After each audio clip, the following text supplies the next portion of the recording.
We want to welcome everybody tonight and thank you for coming.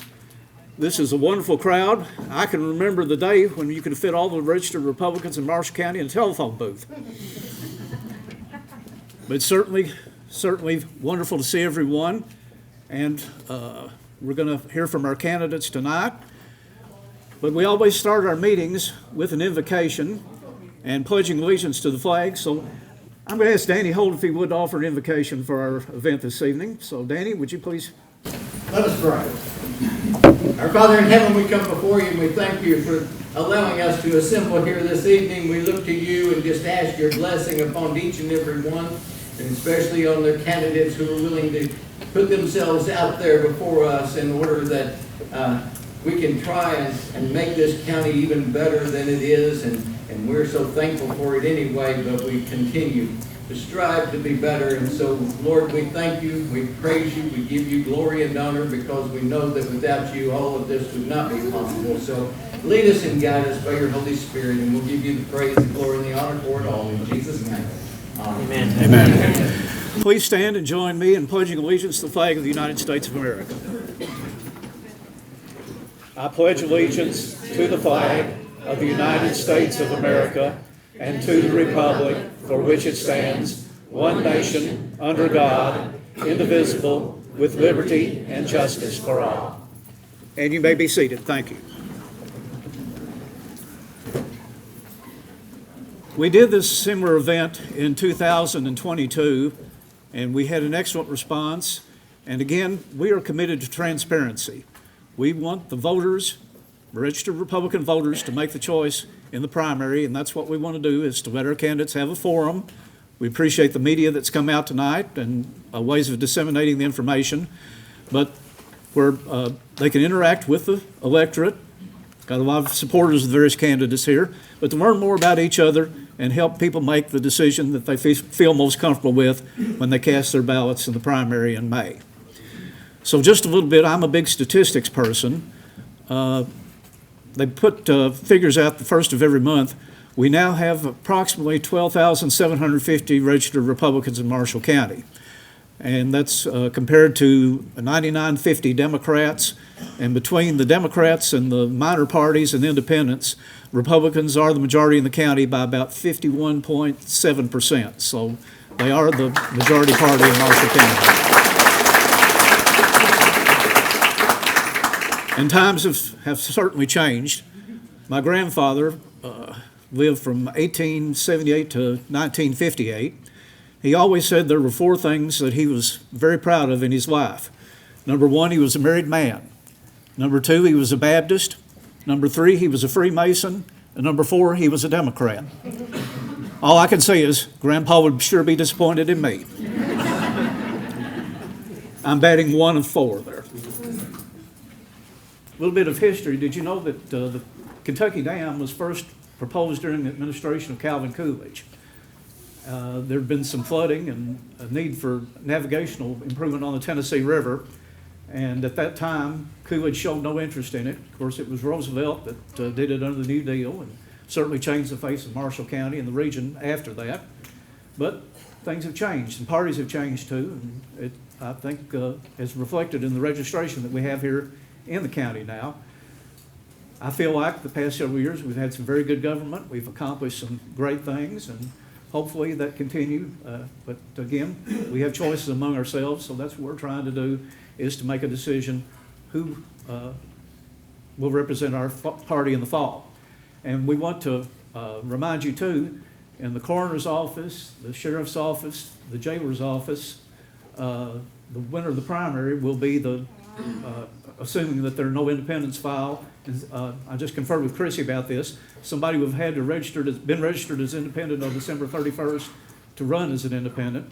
And write-in campaign, only successful one I can remember in Marshall County was a few years ago when Gordon Hargrove, there was an issue on his paperwork and he was not nominated on the Democratic ticket to run for county commissioner, and he did succeed in being elected as a write-in. And if you remember the lines at the polls that night, they were out the door, but that was the only successful one I can make of. So it's very likely that, extremely likely that the Republican primary will decide who fills some of these important offices in Marshall County. So make yourselves at home. We're going to have a format. We're going to let our unopposed candidates speak first, ones that will not be facing any primary challengers. Now, some will in the general election. Chrissy, I think, is getting a free pass, but now there'll be a challenger in the commissioner's race, the judge executive's race on the Democratic side. And to my knowledge, the only person for the Democrats to vote in their primary this time will be for Tony Henson as PVA. There'll be and he's unopposed, so the primary will be almost exclusively then a Republican primary in May. So let's go first here, and unopposed for county attorney is Mr. Jason Darnell. So we'll let you go first, and he'll be speaking for about.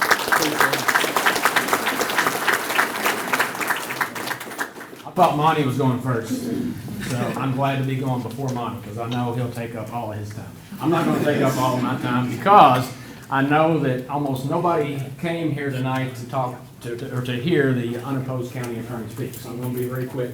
I'm going to talk about something that maybe you didn't think that I would talk about tonight, and that's the county budget and how I view things from a philosophical standpoint as your county attorney. I'm the person in the judicial building that goes around, and if I see a light left on, it bothers me. I turn it off. If somebody sends a letter or correspondence to me and it's got a paper clip, I keep the paper clip and reuse it.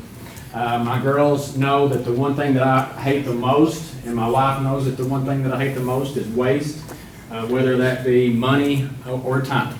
So I use that same philosophy in my household on how I use your money in the county attorney's office to best put those dollars to use. And I'm very proud to say that since I've been in office in 2018 is when I first got elected, is I have never asked the fiscal court to increase my budget at all. In fact, it's probably gone down a little bit over the years. So that's one of the things that I'm very proud of. We're able to make use of the dollars that the fiscal court generously provides us. And on top of that, if you remember a few years ago, the Kentucky pension system tried to screw us over some formalities on some forms. The fiscal court allowed me to fight that, and we beat the state pension system to the savings of over $300,000 of your taxpayer dollars. So that's one thing one of the many things that I'm very proud of is how I use your money wisely as I would in my own household. So that's all I've got to say, because again, nobody's here to hear me talking. So I'm going to be helping, I think, ask questions with Danny. So that's really all I have. I'm going to pass the torch to whoever's next one.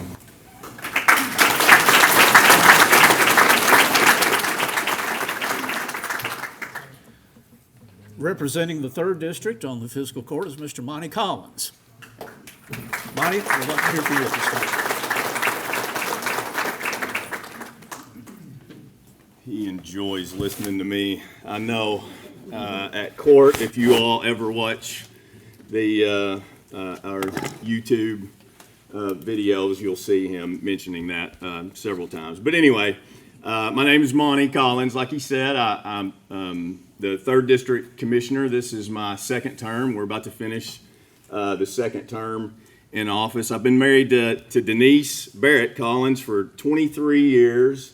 I wish she was here tonight, but she is, she's at a Hope Clinic board meeting. She's the secretary for the Hope Clinic, but she retired a few years ago after 27 years at the same school, Calvert Elementary, and I'm very, very proud of her. We have 2 19-year-old daughters. Sophie's a freshman at Murray State, and she's studying to be an elementary school teacher, just like her mother. And then Jillian is studying to be a missionary. She just actually got back from her first mission in the Middle East. Yes, just not very far before all of the bombing started. So I am a extremely nervous father at this point, because I know she wants to go back and do that again. And somebody told me today that that's God's will, not mine. And anyway, okay, that's beside the point. But anyway, we live in between Calvert and Possum Trot. Love it. I like to tell everyone during the campaign especially that I was born in the 1st District. I was raised in the 2nd District in West Benton. and then I'll die in the 3rd district. So I just don't know when that will be, but it'll happen, I can guarantee you. And I will tell you, I'm a proud Marshall Countyan. I think anyone who knows me knows that, and anyone from around the state that knows me knows that. They, oftentimes tell me that's enough. You've talked about Marshall County enough, but I don't think I do. I'm a graduate of Murray State in 1996. I have a Bachelor of Science in Business Administration with an area in finance. While I was there, I was in SGA and that student government, and that kind of got me started into government. And I was a two terms in the student government back then. After getting out in '96, I started my career in banking at the Bank of Marshall County, and then this will be my 14th year in real estate, starting here in about a month. I looked while I was getting this ready just to see, and I currently serve on 17 boards and committees locally, statewide, include one of them being our Kentucky Magistrates Commissioners Association. So I'm one of 10 magistrates and commissioners from across the state that represent all 560 of us. Very proud of that. And I tell you that not to boast about that kind of stuff, but because I don't have a primary, but I will have an election in the fall. I've heard my opponent allude to the fact that she wants to get more involved. And listen, I appreciate that. I hope more people get involved. But I will say, I have been here, been doing this, been involved for 30 years since graduating college and moving back home. I wouldn't put myself and my family through all the time that it takes to do this, along with a full-time job, all the other committees, if I didn't love Marshall County. And if I didn't think that this position was important enough to be held by someone who's done that civic duty before. This, to me, is not a position that you start with. It's after years and years of giving back to your county that you decide, I'm putting my name out there to run for office. So I take it very seriously. You mentioned Hargrove. I worked for Gordon for 4 years when I was a kid and saw what he put into it. So very proud of the accomplishments, and I know the judge is going to go through some of those that our fiscal court has had over the last 4 years. And so I would just ask, in the fall anyway, who's the best suited to continue that momentum that we have? Who has the background to help manage that $28 million budget and find ways for us to be able to continue to invest in infrastructure so that my kids and your kids can come back here and have good paying jobs? Who already has that relationship with our state and federal delegation, those local officials? Who's best suited to help lead Marshall County through the challenges that will certainly come our way, like they have in our term at least, with a pandemic, with the largest natural disaster ever in our county. Someone, to me, with a finance background, a business owner, a civic leader for 30 years, or someone who's just looking to get involved. And I believe that's what this campaign is going to be about from here, or from at least May the 20th through the fall. And I truly believe that I'm that person, and I hope that you do as well. And I'll end on this. My favorite president was President Reagan, and he said many times during his '84 re-election campaign, America's best days are ahead. And I truly believe, because of the groundwork that we've laid the last 4 years, the last 8 years, that Marshall County's best days are ahead of us. So, thank you.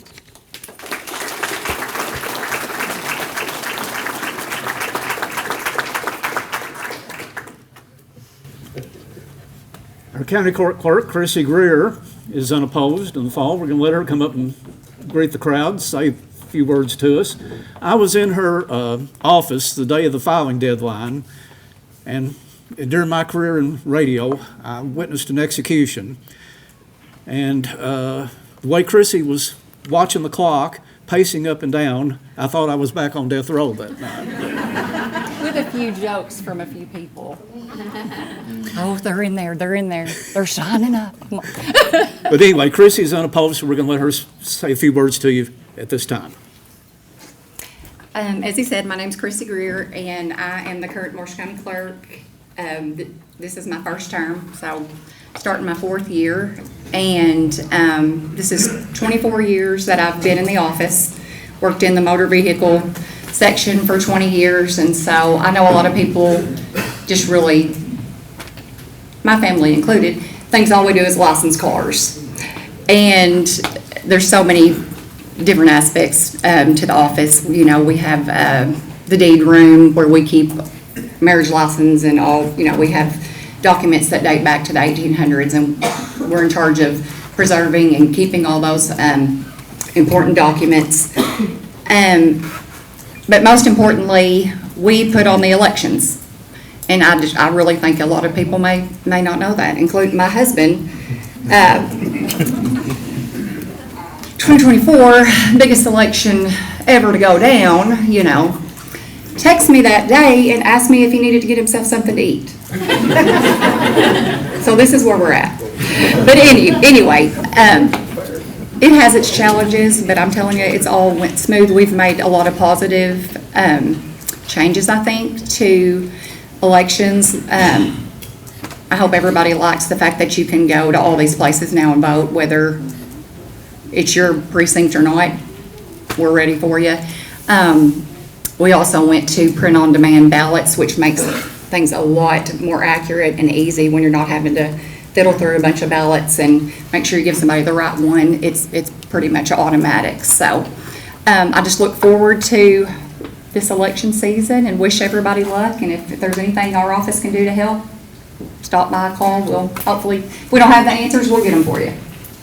Thanks, everyone.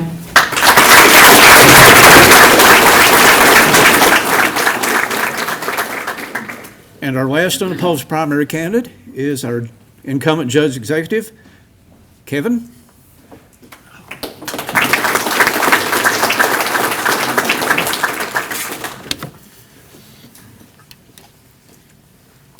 Got a couple of announcements real quick before I forget. As most of you know, we had some vandalism at the Veterans Plaza at Mike Miller Park. We're going to be having a rededication ceremony there. I believe we have some coming from Fort Campbell and others to do that. It's going to be March 28th. That's on a Saturday at 11 a.m. Please try to come out and show your support for that. If you've seen the photos, I was just sick at my stomach, and I received a phone call about an hour later. You know, I was visualizing that, or both of them, because they wouldn't match in the landfill. And a good friend, Jim Beefy, reached out to me and said, "Get him up here, I'll fix him." And you're not going to believe what you see when we had a ceremony. And one other thing, we're having a groundbreaking for the inclusive playground at Mike Miller Park. That is on the 17th at 11 a.m. So hope y'all can make that. We're very, very excited about that. That is one nice facility. We're looking forward to that. Want to touch on one more thing before you start my time. It's an honor and privilege. That's a public service announcement. Come on, Dwayne. It's an honor and privilege to work with our county attorney, Jason Darnell. I can't even tell you how much he helps me in day-to-day business. And he's every bit a tightwad as he indicated. If you could see his office chair, I've tried to get him to put one in the budget. Oh, no. I've even offered to buy him one personally. Oh, no, that chair's got sentimental value, and he'll share that story with you sometime. But he's everything he said he was. I've got a lot of information here I'm gonna read kind of in my auctioneering voice. I've got things I want to share with you. Most of you may not have any idea what we've done or what we do, so here we go. Day one, I started an open door policy. We stuck by that. The first 90 days cut approximately $250,000 in spending. January 23, Precision Sonar invested $2.2 million in a new facility, 12 jobs added. January 23, we received a $527,000 grant from DRA.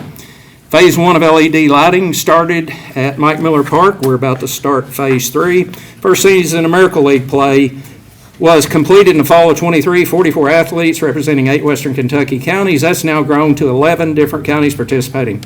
The number's grown to 75 athletes, 6 states made up of 11 counties, 2 in Tennessee and 2 in Illinois. We raised approximately $120,000, the Miracle Gala 24 and 25. The most previous Miracle Gala 2026 was a record-setting one at $148,301 in one night. Not too bad. We're receiving two $250,000 grants for the Miracle League concession stand restroom facility. It's already been signed off on by DLG, waiting on National Park signature. Put new animal control policies and procedures in place in 23. On October 4th, 25, we started opening on Saturdays, normal business hours. After an extended period of closure, we launched the Senior Citizens Kickoff January 17th, 2023 at the Joe Creason Community Building from 10 to 1 with bingo, snacks, and prizes. And we currently have received an $850,000 CDBG grant, as well as a $140,000 grant to go toward renovating the center. I've reached out to Senator Carroll and Representative Freeland to get the remaining $500,000 anticipated for the project put in a state budget. We have high expectations of getting that done. Rocky Point Boat Ramp was 15-foot wide. Our road department installed a 30-foot wide. 2 people can back at the same time or one that can't drive. The parking area was paved in spring of 2024. We're currently replacing Buckhorn Bay Boat Ramp, putting in a new larger dock as well. We put in a new dock at Birmingham. We installed a new $75,000 dock at Mike Miller Park. Churchill Downs opened Marshall Yards February 25th, a $40 million gaming facility that employs 102 with a $4 million annual payroll. We repaved Cambridge Shores in 2024. We still have not got reimbursed that money from FEMA, but we went ahead and did it anyway. Infrastructure, total cost $3,650,000 Oak Level Water Project, 55,000 feet of lines, 10.5 miles. Currently working on fiber projects totaling $1.2 million. Started working 6 months before taking office on the first responders communication upgrade and worked the first 11 months in office on that project. It was completed October 2025 with a cost of $840,000. It is a huge success. We backed the blue. Sheriff's Office remodel. Sheriff's Office new firearms. Sheriff's Office new body armor. Sheriff's Office new shields. Sheriff's Office new gas launcher. New laptops for detectives, multiple covert operations. We added an additional SRO. In cooperation with Sheriff Hilbrecht, we put a internet exchange location at the Sheriff's Office so you can safely buy and sell your marketplace items. We applied for a Homeland Security grant, $125,000. Got that for handheld radios for the SO. We added a program to 911 allowing callers to text and video dispatchers and relay to first responders. We replaced the roof at the Judicial Building, the roof at the courthouse, those two totaling about $850,000. We purchased new mowing tractors for the road department, roughly costing $500,000. We purchased a new grade all for the road department, $440,000. We've paid cash for all of those. Most recently, we purchased a tractor and mower with TVA funds. What do you mean TVA funds? Well, TVA put $250,000 in our account to clean up 20 acres of tornado damage down there by Morse Camp Road. Couldn't sleep one night, was thinking about that, thought, wonder if they'd let us do that. So I made that phone call. They said, we don't care who does it. So got with the road department. I asked the supervisor to keep up with the real money spent on that. We were out a total of $7,200, fuel and a little bit of overtime. So that remaining money, we purchased a tractor and used for some other needs in the road department. We're in very sound financial shape, aggressively working on broadband, water, and sewer projects. Property tax rates have been cut a total of 22.5% since I've been an elected official. We leased the Attorney General an office space in the Judicial Building. Very proud to have them present in Marshall County. Got a $315,000 grant for New Hope Bridge, sandbagging, the flooding we had. with the help of many volunteers, our inmates. We put out 17,242 sandbags, a shovel at a time. McCracken County put on their Facebook page, we have bags and shovels. So I had to put a gig in there for my buddy Craig Clymer on that one. 2025, $100 million in construction projects. Arkham expansion, $60 million. Churchill Downs, $40 million. We brought Fulton County Transit to the county July 2025. September 25, we announced addition, Phase 2 of the Miracle League, which consists of the Inclusive Playground, $550,000 project to open summer of 26. Applied for and received Joe Tomahawton Endowment Grant for 25 and 26, both of those being $25,000 each. That goes to the Miracle League. James Marine just announced a $6 million barge cover facility, creating 25 jobs.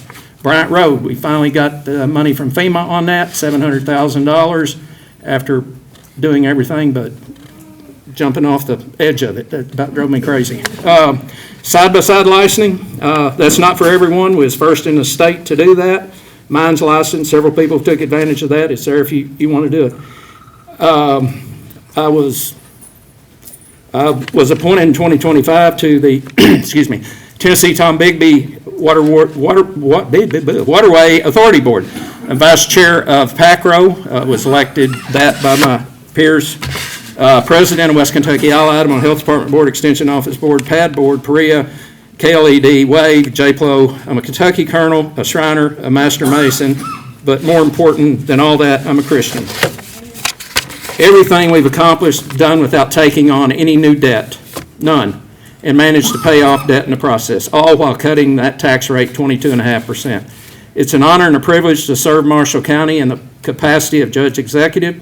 I'm committed to making 2026 an equally successful year for Marshall County. I look forward to serving you for another term if given the opportunity. In the end, leadership is about how you work with people. I believe in keeping the door open, listening first, bringing people together to solve problems. When county government works with our cities, our agencies, and our citizens with respect and cooperation, amazing things happen. That's the kind of environment I've worked very hard to build here. One focused on progress instead of conflict, solutions instead of division. I'm proud of what we've accomplished together, and I'm committed to continuing that work for the people of Marshall County. Thank you, and God bless.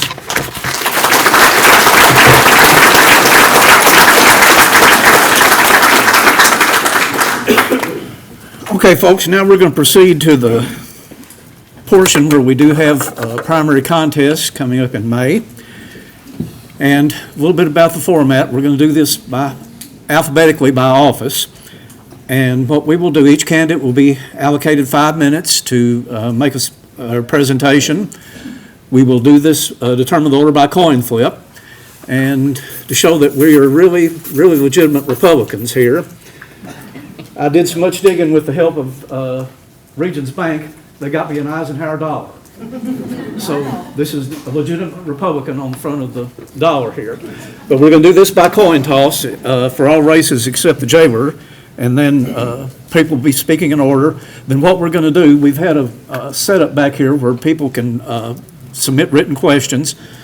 Mr. Holt and Mr. Darnell will be reading those, and each person will have 2 minutes to respond, and we will do this in reverse order on that to just to be assured of fairness. So first one will be commissioners in District 1, and we have two candidates for the nomination, Eddie McGuire and J.D. Moorhead. But they would come up at this time.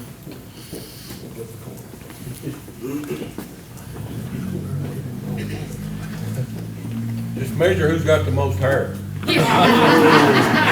I might win. Okay, Call it, brother. okay, I'm going to flip it. Call it in there. Heads.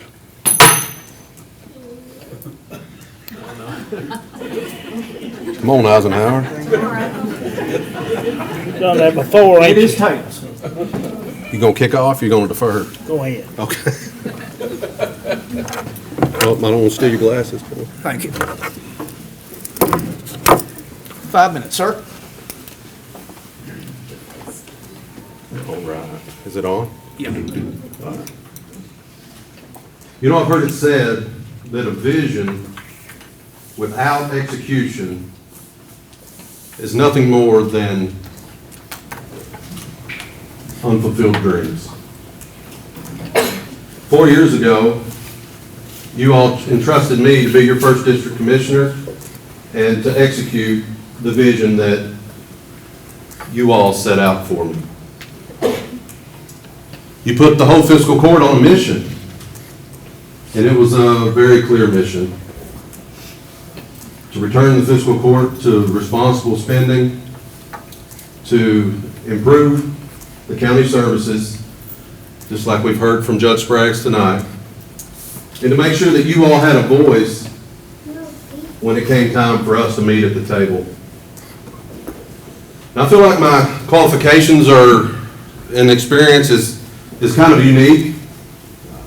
My family would say I'm just weird because I like politics, but I think I'm a little unique because I've spent over half my adult life living and working in Marshall County and working for the county.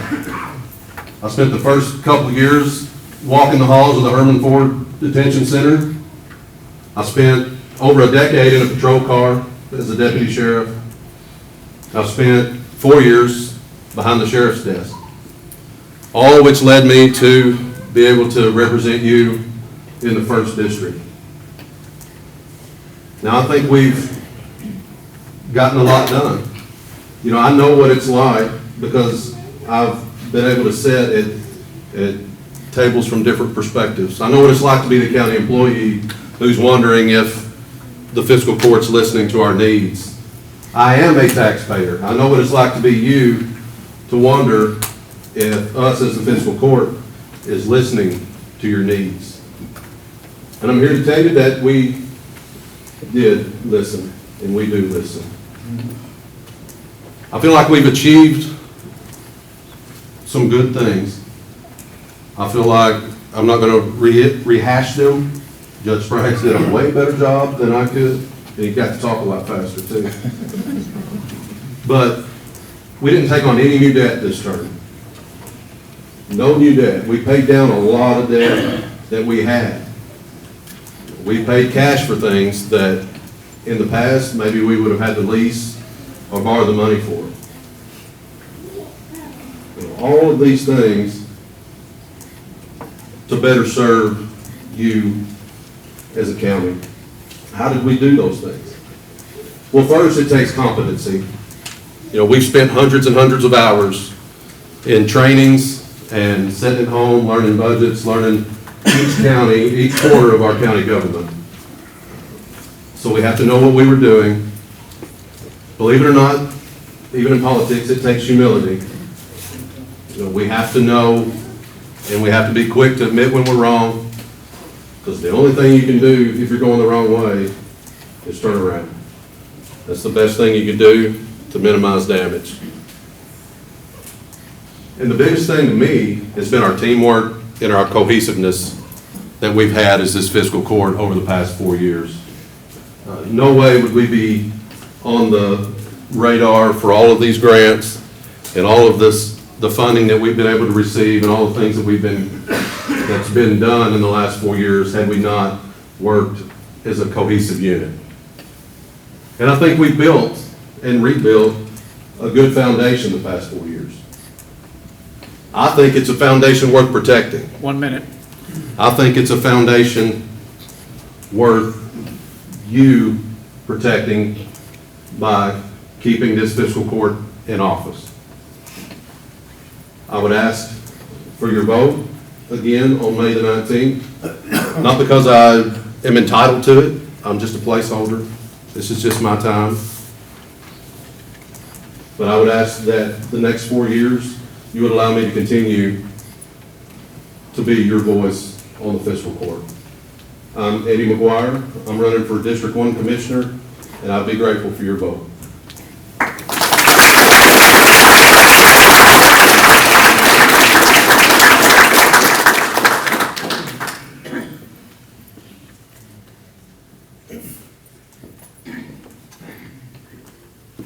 Mr. J.D. Moorhead.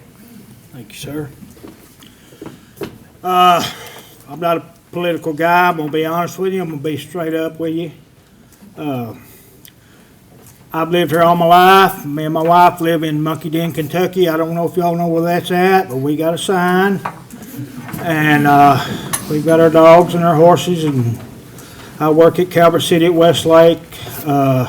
Worked at CCMA down there for 18 years, 14 years as a maintenance supervisor.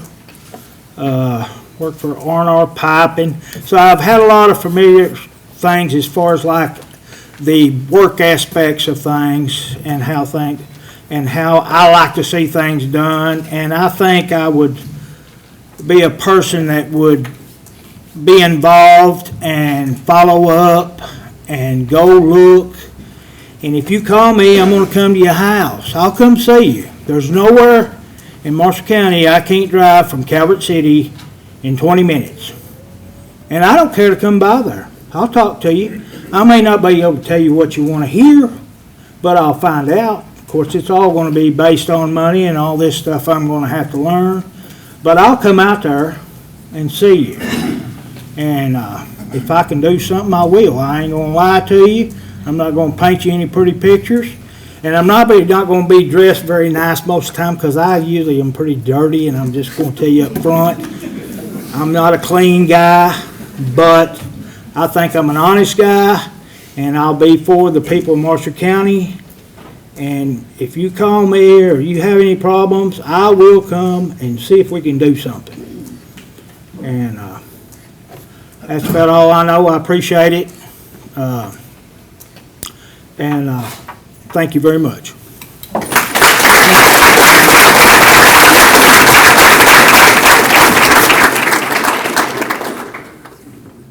I want you to know we appreciate all the questions that you presented. We have looked over them, and anything that was directed to a particular candidate, we believe that it's best if you address that to the particular candidate after the event's over. And that way we're not picking and choosing what candidate has to answer more questions or fewer questions. We are asking general questions for them to give us an idea of where they stand and what they intend to do. So I just wanted to let you know that. Please feel free to ask them those specific questions after the event's over. Thank you. Okay, first question, sir. First question. Will you make sure that taxpayer dollars are being properly spent regarding fire departments, schools, etc.? Mr. Moorhead, let's go first.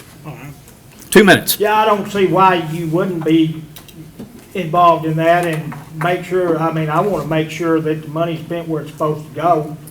I mean, that's my thought on it, yes. Well, we can advocate for that, but the fire departments are their own independent boards. They set, for the most part, they set their rates. Who else do you say? Fire department, school district? School district, we're pretty detached from the school district. We don't have a say. They've got their own school board. The sheriff collects their taxes about as far as you go with the school board. So I would say that you would have to take that up with the Marshall County School District. We'd love to advocate for anything, any kind of thing that we need, but as far as that goes, they're their own entities. So. Next question, sir. And I'll just expand this a little beyond the question. What would you like to see happen in Aurora and the first district, and what will you do to see that these things are accomplished? Mr. Garr, you go first. I would love to see Aurora grow. 4 years ago, I said I still have a vision for Aurora with its music background, that it could be its own little Branson as far as having festivals and things of that nature. Aurora is growing. There's a tiny home community coming in to Aurora. Miss Barbie and David have put on several concerts out there. I think we're getting ready to do some renovations to the park out there. So I think from a fiscal court standpoint, the best thing we can do is support it. financially and let the folks out there do what they do and represent Aurora and be there for them any way that we can back them financially from the fiscal court standpoint. Mr. Moorhead? I'm kind of with him on whatever to impact Aurora. Aurora kind of got kicked in the butt when I-24 was built. Aurora, when I was a kid, was a hopping place. Now, the recovery process has been a long coming, but I don't know, I'm just going to be honest, I don't know what it's going to be, what it's going to be there. Not being ugly, but it's kind of got shot in the foot with the I-24. Next question? All of them? Sweet. That's all? Excellent. Gentlemen, we thank you. Let's give them a hand.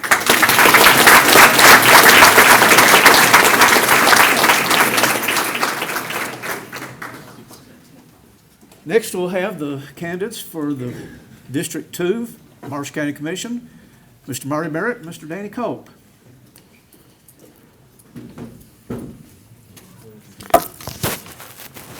Now, I'm not one for going out on a limb about election predictions, but I predict whoever wins this primary will know a little bit about trucking and excavating. Okay, let's see. We let the challenger call it this time. Marty, I'll let you call it in there. Heads. Okay, Ike, stop it. It is heads. You want to go first or Sure. make a choice? I'll go first. Okay. Got a big speech here. First of all, I want to say, a little over 3 years in now, it's been an absolute honor to serve Marshall County. I love Marshall County. I love this job. It's been more rewarding than I ever thought it would be. It's really a great thing. Just the people you meet, the things you get involved in to help people. I really enjoy it. I really do. It's been a great 3 years, and hopefully I'll get to do another 4 if y'all so choose. But to get that out of the way now, if people that don't know, I'm Marty Barrett. I am the 2nd District Commissioner, my first term. I have been in matter of fact, 35 years ago, last Saturday, I jumped off on a limb and bought a backhoe. And then I bought an old truck and built a dump truck out of it. And Marshall County has provided me a living for those 35 years. And that was one of the reasons I got in this business. In the politics, I don't like to say that, but that's what it's called. They call us politicians, but I prefer public servant because we work for y'all. That is, if we ever forget that, fire us. That's a good way to get rid of us every 4 years if we're not doing what we're supposed to do. That's the way it's set up. Fire us and hire somebody better. But I got into this to give back to the community that it made me a living for so many years. And it's been very rewarding. I really, really enjoy it. I had all kinds of stuff wrote down here, what we as a fiscal court have done together in 3 years. And the judge stole my thunder. I've got wrote down the tractors we bought and the great all we bought, but so I'll just save y'all that. And one thing I do pride myself on is accessibility. Most people that know me know if you want to find me, especially in the wintertime when work is slow, come to JoJo's Cafe between 7 and 9 o'clock. I'm there. Come up and talk to me. Ask me a question, anything. If I don't know the answer, which I probably don't, I will find out and I'll call you back. To my knowledge, unless it's some kind of electronic disaster and I didn't get your message, I have not called anybody back that had called me or texted me or email. We have I know my fall opponent said that if he got elected, he would have his own email. Well, he doesn't realize when you get elected, you have your own email through the county. So, but like I said, to my knowledge, I haven't not responded back to everybody that's anywhere in the county. We serve the whole county, Democrat, Republican, Independent, it doesn't matter to me. I serve everybody. And I would really enjoy to do it another 4 years if y'all see fit. So thank y'all very much, and I ask for y'all vote in May the 19th.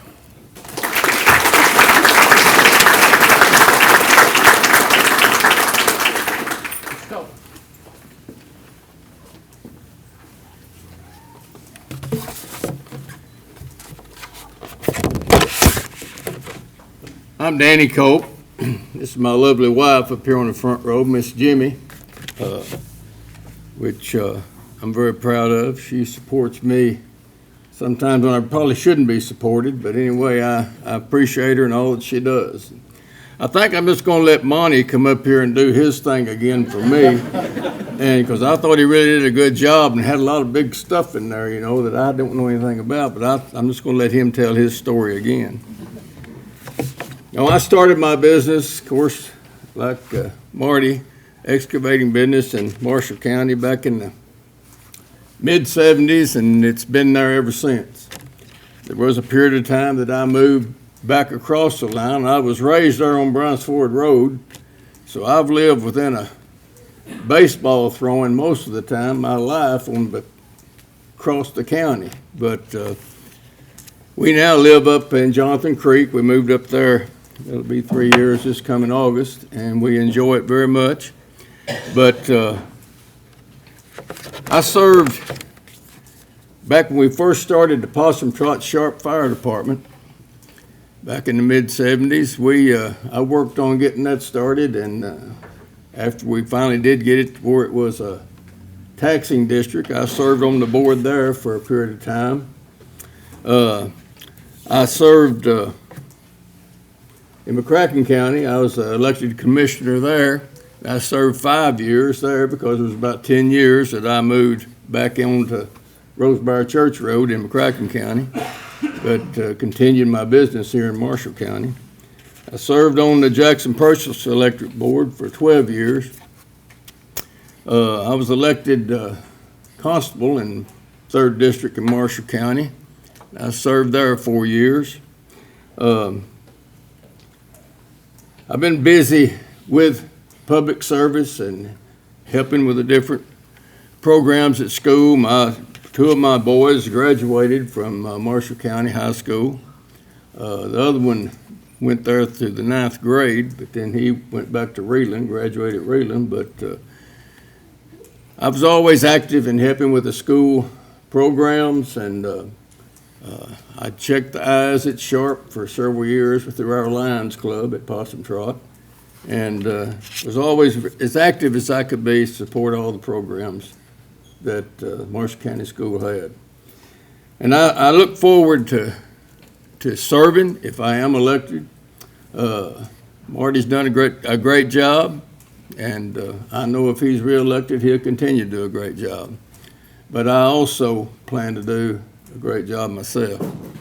But if you will just have faith in me that I will stand behind you, stand for you, because I will, then I think we'll have a great time in this district. I love Marshall County. I love the people of Marshall County. And like I said, my business has been in Marshall County all these years, and it still is. And I look forward to continue serving, whether I'm elected or not. I still will continue to serve and be a part of this county and to be behind any programs that we have to benefit this county, to create jobs and to help people grow. The Marshall County is growing, and I see a future like we haven't seen before. And we need people in elected offices that's willing to give all they got to continue that growth and continue to support the citizens of Marshall County, regardless of party, regardless of anything. But I look forward to being part of that, and I appreciate your vote in May, and hopefully move on forward in November and do the best job I can do. Thank you very much.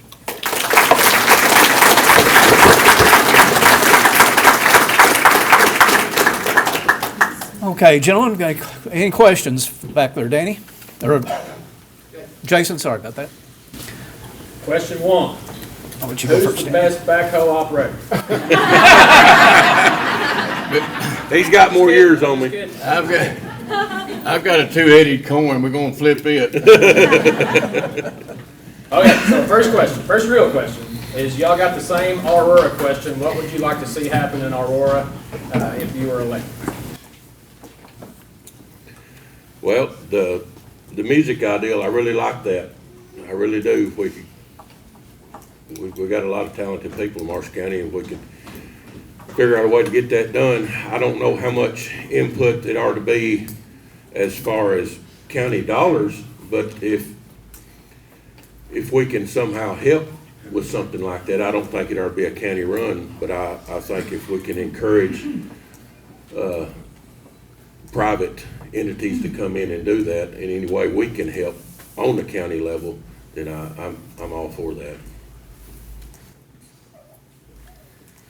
Of course, I live close to Aurora now, and we eat there a lot and everything, but you know, there's a lot of vacant property there. There's so much room for growth. I can remember when there was a lot of businesses in Aurora, as many of you do.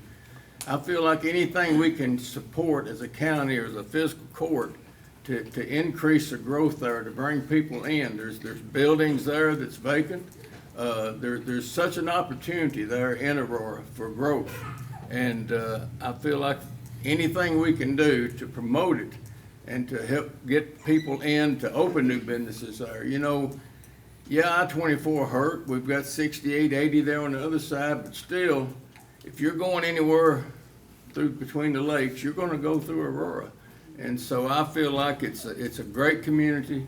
I can remember a lot of places there that we used to eat and at a bank and everything. I don't know if we can have a bank and some of those things again, but we have the nucleus there because we have buildings and we have vacant property. There's room for growth, and I would support anything that the fiscal court could do to promote that, to create more jobs and more businesses, which would be best for this county. Second question is, what, if any, specific changes would you like to see happen in the next term? If you're elected.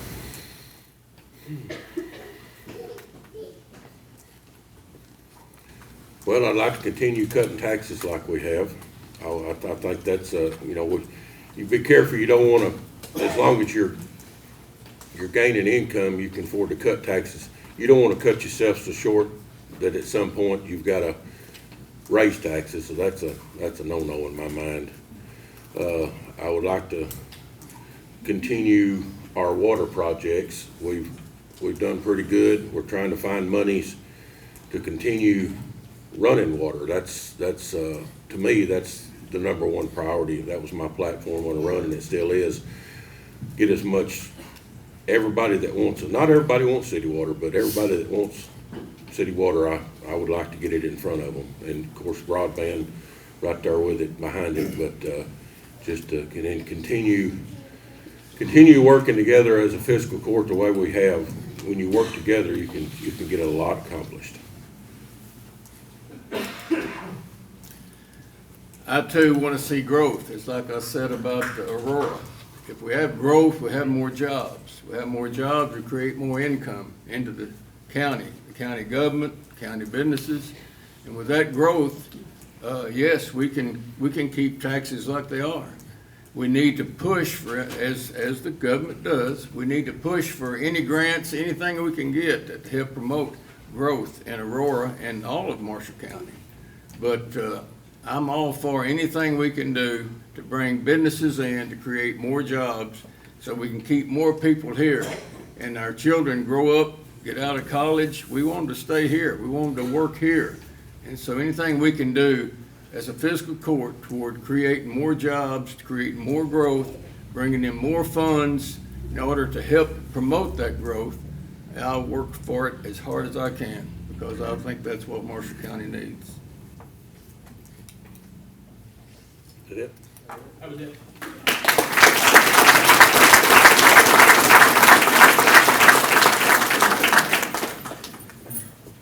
I've been associated with the funeral profession for 51 years, and I know a couple of the audience have also as well. And you hear this commonly, but this is the last office you want to deal with is the coroner's office. But did you know though, under Kentucky law, only one official can arrest the sheriff, and guess who that is? The coroner.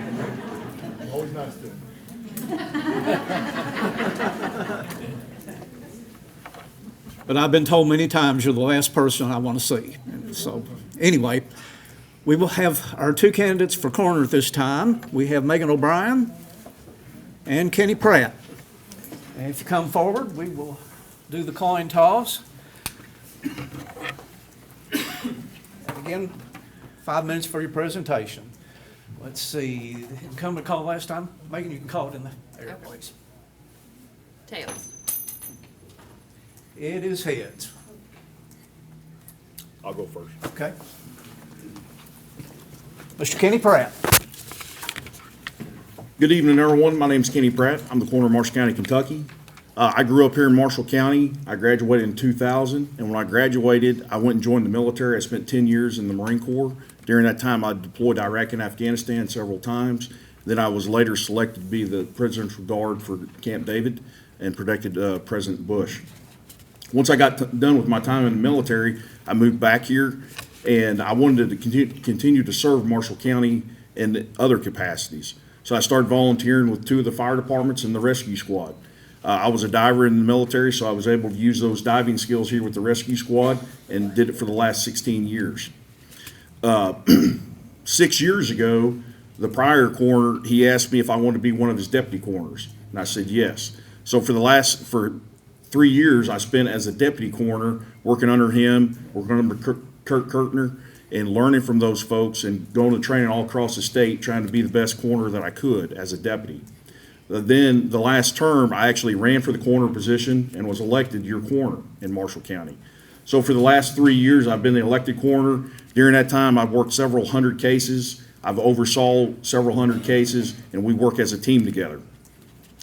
Throughout the state of Kentucky, I've went to trainings trying to continue my education and be the best coroner I can. I go to training outside of the state, and based on those trainings, I've came back and established some new protocols.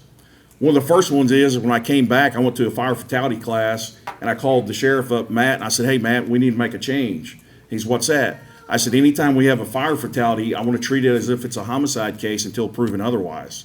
Because a lot of bad people actually try to cover things up with fire. So by having the detectives out there immediately with us, we can make sure everybody's on point and we see everything firsthand, and they're not trying to play catch up later. The next thing we do is we change with suicides. Believe it or not, we live in a mental health crisis here in Marshall County. We work a numerous amount of suicides in this county, and it doesn't discriminate on who it is. One of the things I change with that is I have detectives out there with us every time we have one, so you have multiple people looking and multiple trainings, and everybody's looking at it so we can all be on board. It's one of the toughest things for families to go through. It's one of the toughest things to try to get across what happened. So we all work together as a unified team. As far as the community goes, I've been very active in the community. Anytime we have a child fatality in Marshall County, I'm on the Child Fatality Review Board. The health department's with me, the law enforcement's with us, the school, several other people. What we do is we meet, we hold a meeting, we go over the fatality, we see what happened, we go from start to finish on it. But the most important thing on this board is we try to figure out how do we prevent future child fatalities that happen. So it's a very important board, very proud of it. Once we identify if there's something that we can change, we get with the schools, we get with state departments, we use the health department, we use whoever we can to try to prevent deaths. One of the things here this month, on March 24th, myself and Amanda Melton of the coroner of Creighton County, we're coming in here and we're meeting with young mothers to go over proper sleeping with babies. so we don't have any deaths with babies. So that's one of the things we're doing too. One of the things I do at the middle schools, there's a truth and consequences that I meet with those kids. I come in there, they have scenarios, we go through those scenarios. Some of those scenarios bring them to the corner. When they come to me, I sit down and I talk to them, I tell them how I would handle that death investigation, what my job duties are and what I do. It's the first time that most of these young folks have seen the coroner, so they have a lot of candid questions and we have a candid conversation. So there's a lot of learning that occurs. They learn that certain things have consequences to them, and it's a rippling effect in the county. The next thing I do, Judge Telly. 1 minute. Judge Telly asked me if I would step up and help with young drivers. So anytime we have drivers that are speeding or DUIs or something like that, he sends them to me. They come to the coroner's office, I have a candid conversation with them, I ask them what happened, they tell me, I tell them what my duties are, I tell them how their actions can have consequences to others. But most importantly, when I tell them, I say, don't let this define who you are. Go out and be the best human you can be. Don't let this define you. I have one of the greatest teams in Marshall County. We go with a slogan, we get one chance to get things right, and 30 years from now, they're going to judge us on it. I've had cases over the last several years, 30 plus years old. I have reporters call me, family members call me, and I've got to go back and look at them. So every case that we have, we try to do our due diligence to be as detail-oriented as possible. So 30 years from now, the next coroner, they can say they got it right. This is one of the most important jobs in the county is the coroner. Because at the end of the day, you want to know what happened and why it happened, how we can prevent it. I humbly ask for your votes.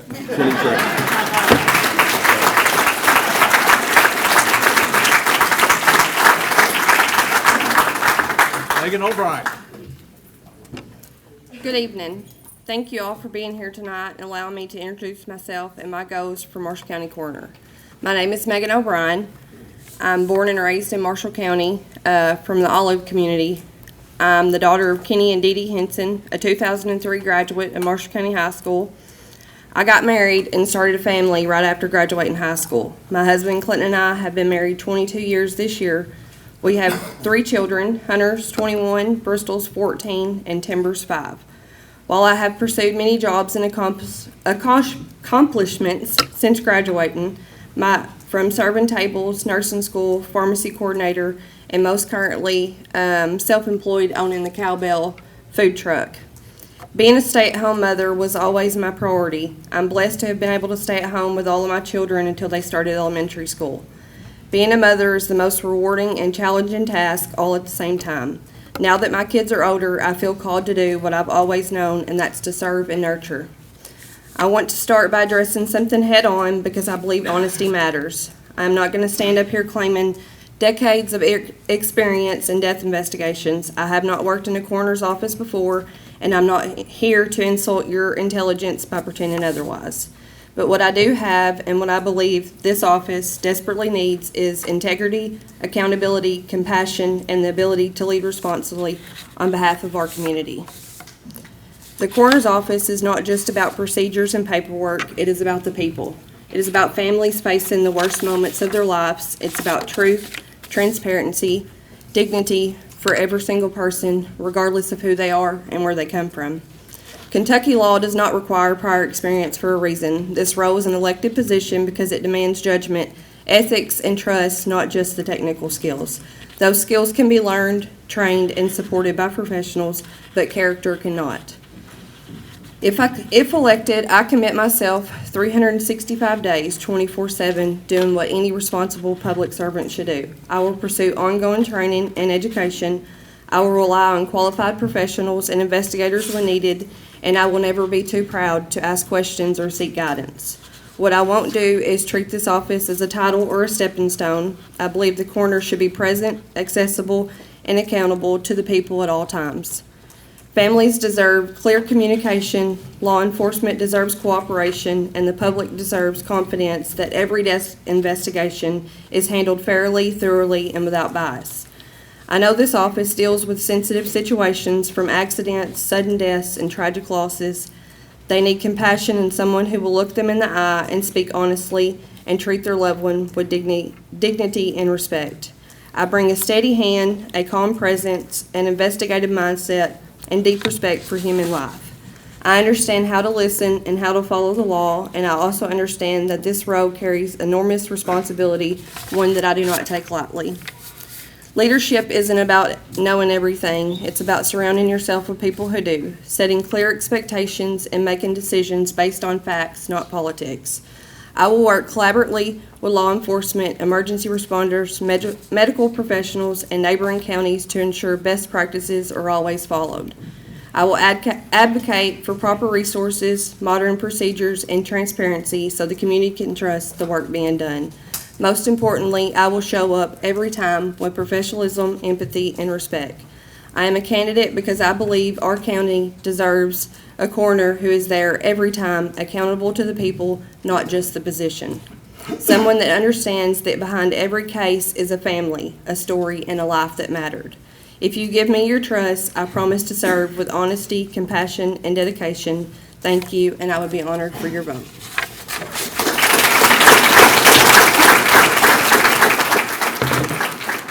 Mr. Holt, questions? Mr. Chairman, you'll be happy to know that they only had one question for these two. They don't want to hear from them anymore, they want to see you. I'll let you go first, Megan. Go ahead. The question is, what would you like to see as a change at the coroner's office, and how would you implement those changes? Well, one thing that I would like to see changed is families getting justice sooner. I know there's some cases here in the county I haven't particularly been involved in myself, but there is cases in the county where I don't believe the families have gotten clear communication. And if I am elected in that position, I will do everything in my power to see that they get the answers that they deserve.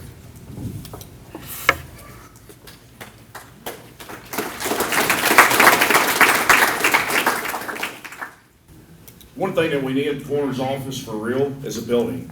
We currently rent one that is owned by a gentleman and we're under a lease with him. It's a county position. We need a building that belongs to the county because it is a county position.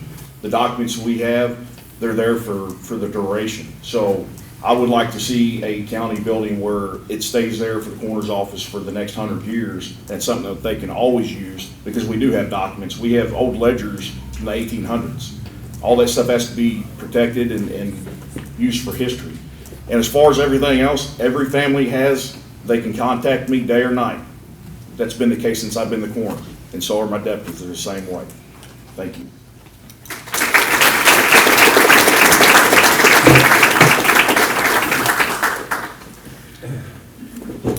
Okay, folks, I'll tell you what, everybody stand up. Let's do this first, though. I think everybody's pleased about this in Marshall County. There's a certain basketball team that's going to be going to Wexton next week, so let's give them a round of applause.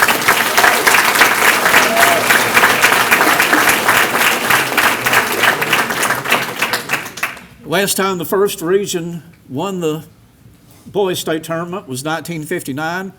Anybody remember what team that was? Somebody said it.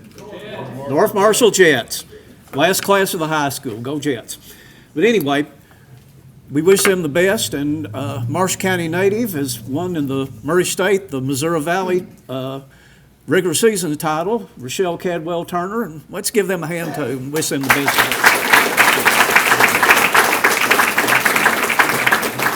I think Rochelle has represented us very well. Okay, folks, we're going to now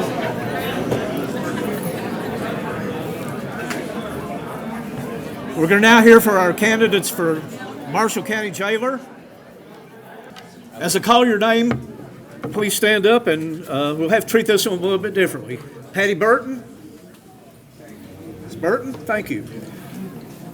Mr. Brian Cannon. Brian. Mr. Barry Howell. He's here somewhere. There he is. And Mr. Robert Johnson. All right, now, we have to be a little creative on this one because we got 4 of you. And so, in keeping with the Republican theme, I have 4 pennies in this box. They're all face down. Everybody's going to make a drawing. Now, each one was minted in a different year. So the low person will go first, and then the ensuing one to the newest minted penny will go last that way. So we'll start down here. Throw your penny and hold it.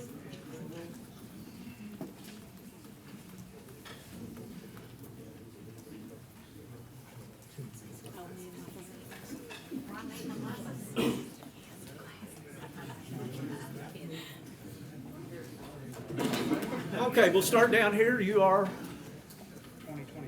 2025. 2022. 2010.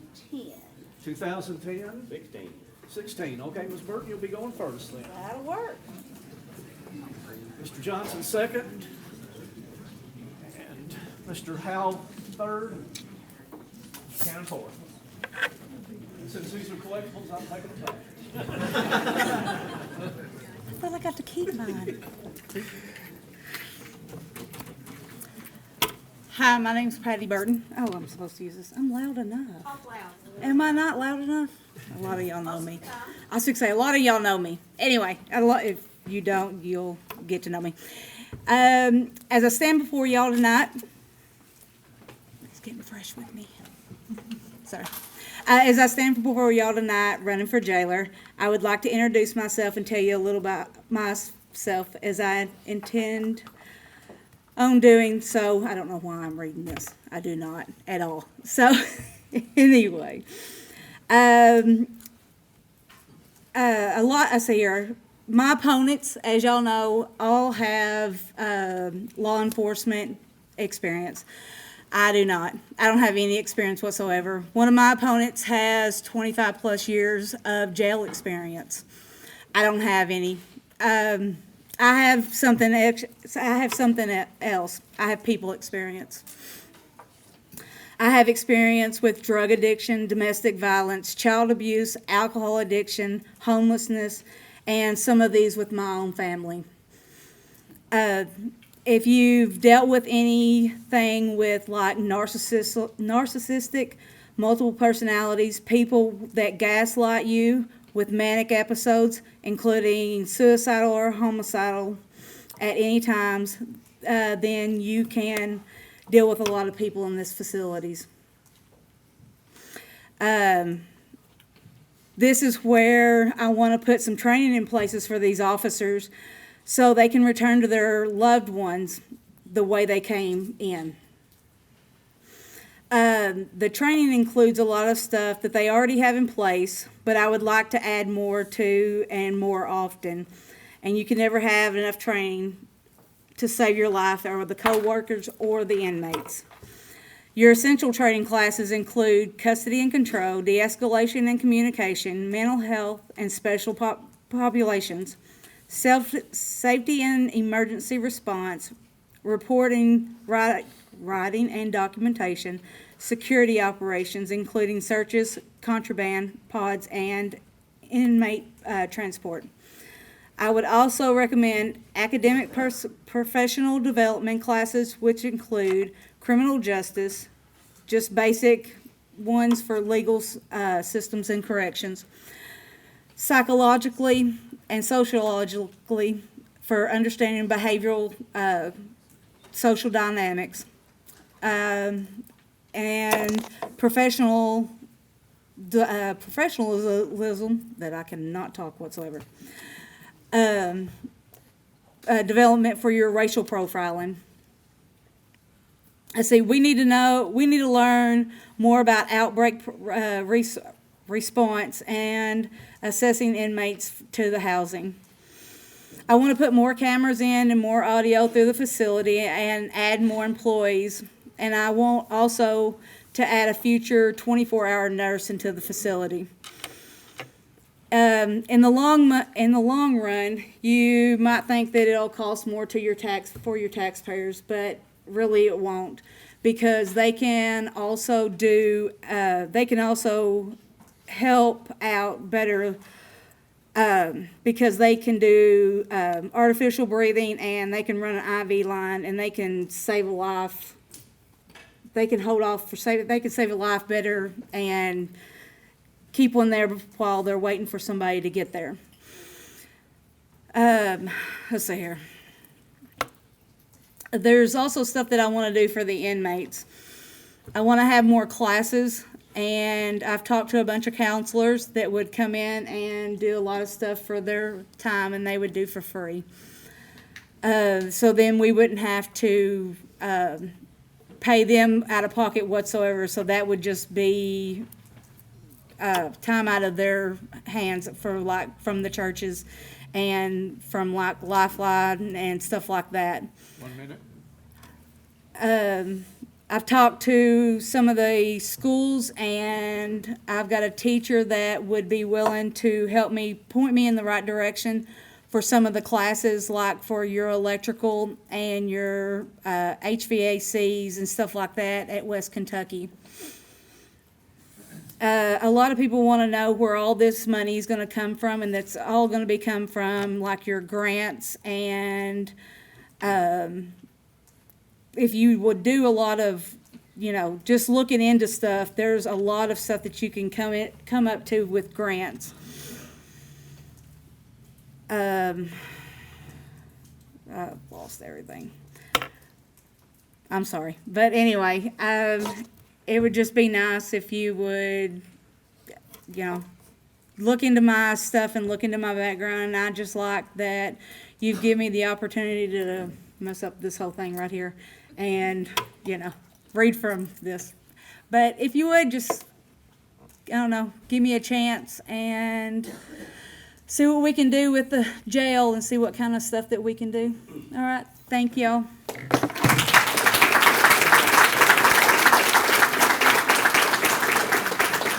Mr. Robert Johnson.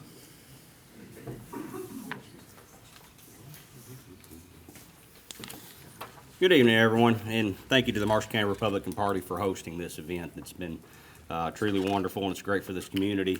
My wife says I talk a lot, and I've got a lot to say. I've been working on this for many months, and there's no way I can condense it all in 5 minutes. So I would invite everybody to check me out on Facebook. I've got my entire platform there. My name is Robert Johnson, and I'm running for Marshall County Jailer. Now, I began my career in public safety in 2001, and in 2006 I came to Marshall County and I worked here at the Sheriff's Office under Terry Anderson. During my time there, I worked in patrol, I did investigations, I taught the DARE program, and later I served as a night shift supervisor under Mr. McGuire, Sheriff McGuire, where I was responsible for managing deputies, building schedules, enforcing policy, and making sure that our community stayed safe all through the night.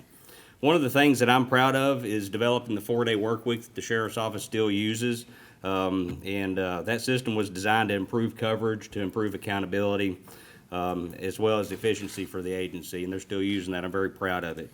Over the years, I've worked in corrections. I've served over at the Western Kentucky Correctional Complex. I've also done some overtime at the Kentucky State Penitentiary, so I do have state-level correctional experience. And those experiences gave me something very important. A clear understanding of how corrections actually works from the inside.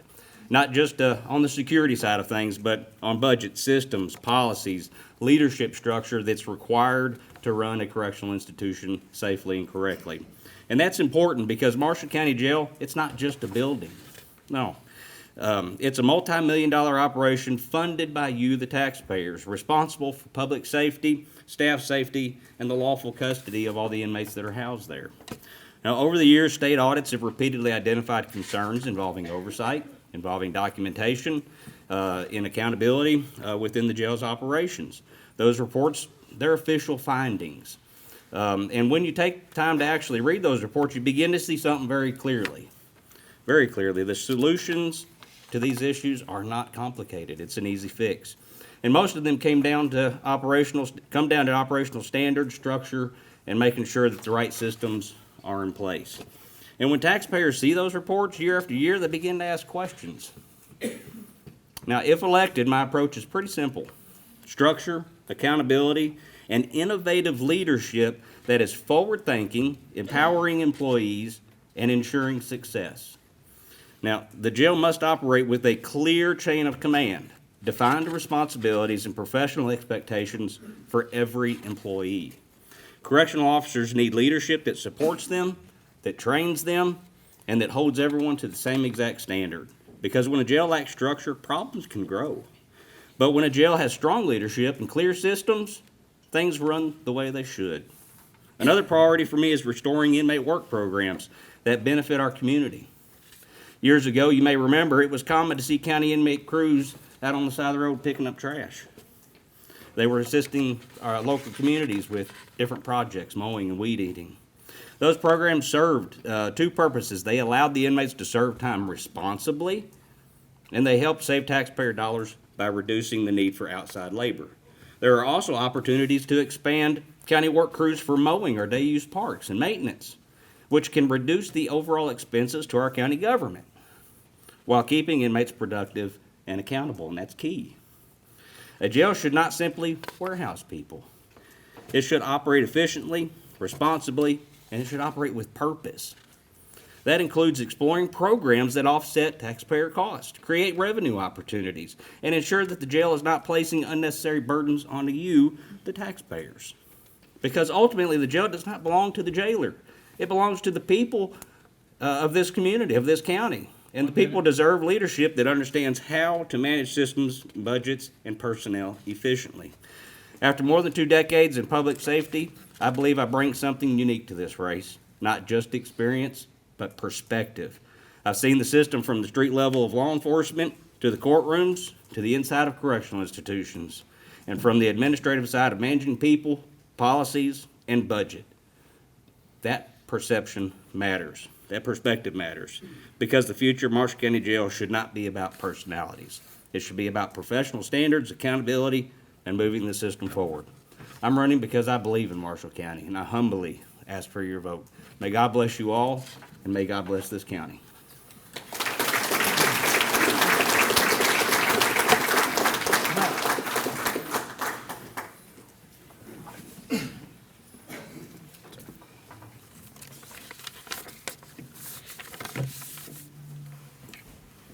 Good evening. Testing.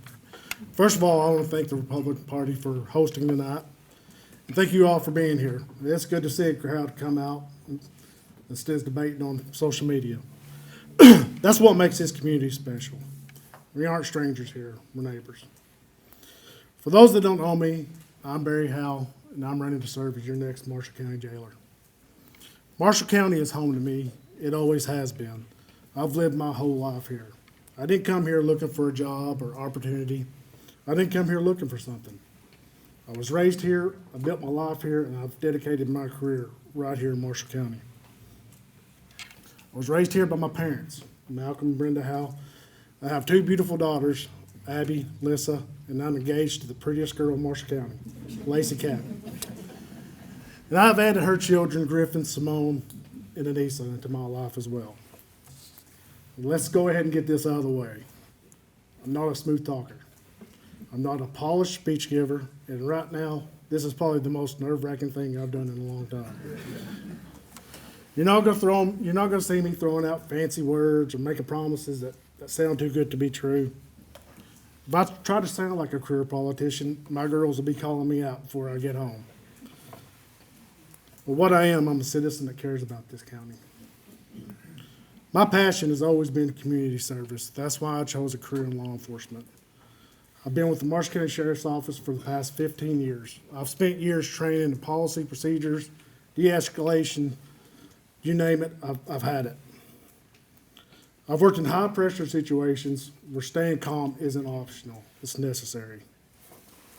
In law enforcement, you learn pretty quickly that overreacting doesn't solve problems. Structure, preparation, and steady leadership do. I understand accountability, and I understand that leadership means responsibility.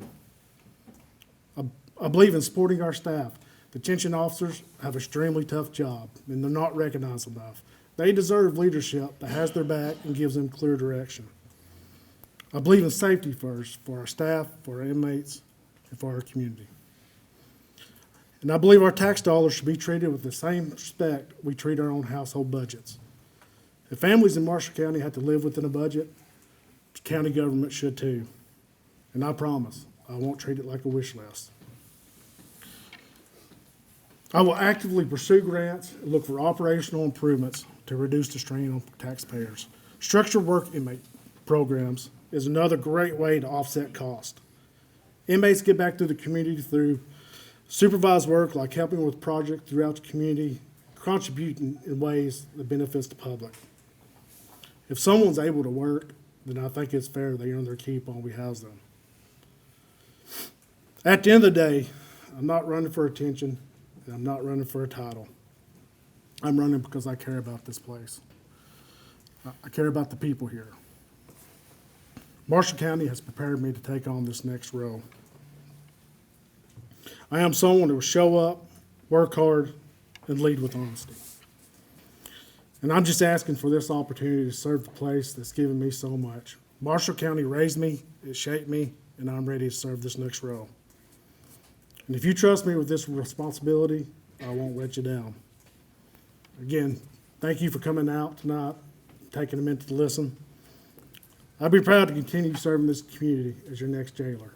I appreciate your support, and most importantly, your vote. Thank you.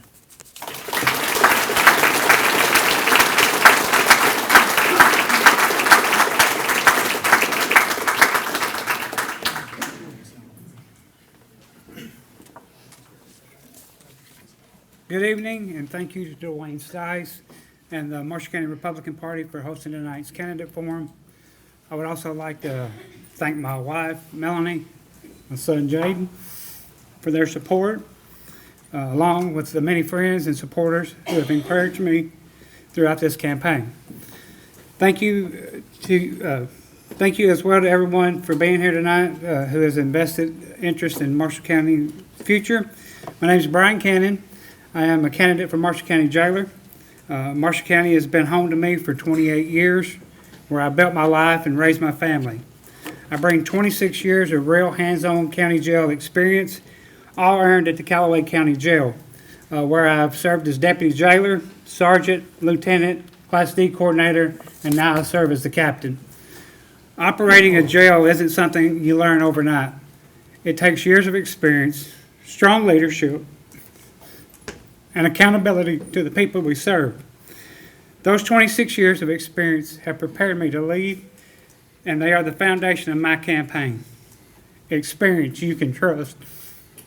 Throughout my career, I've been actively involved in the daily operations of a county jail, overseeing staffing, inmate supervision and discipline, budgeting, training, medical coordination, and working closely with judges, clerks, pretrial services, attorneys, and other justice system partners.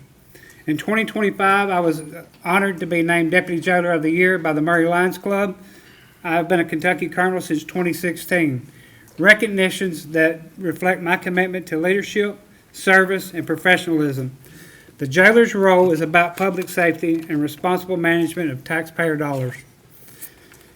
Strong leadership also means supporting the men and women who work inside the jail every day, because a well-trained and respected staff is essential to maintaining safety and professionalism.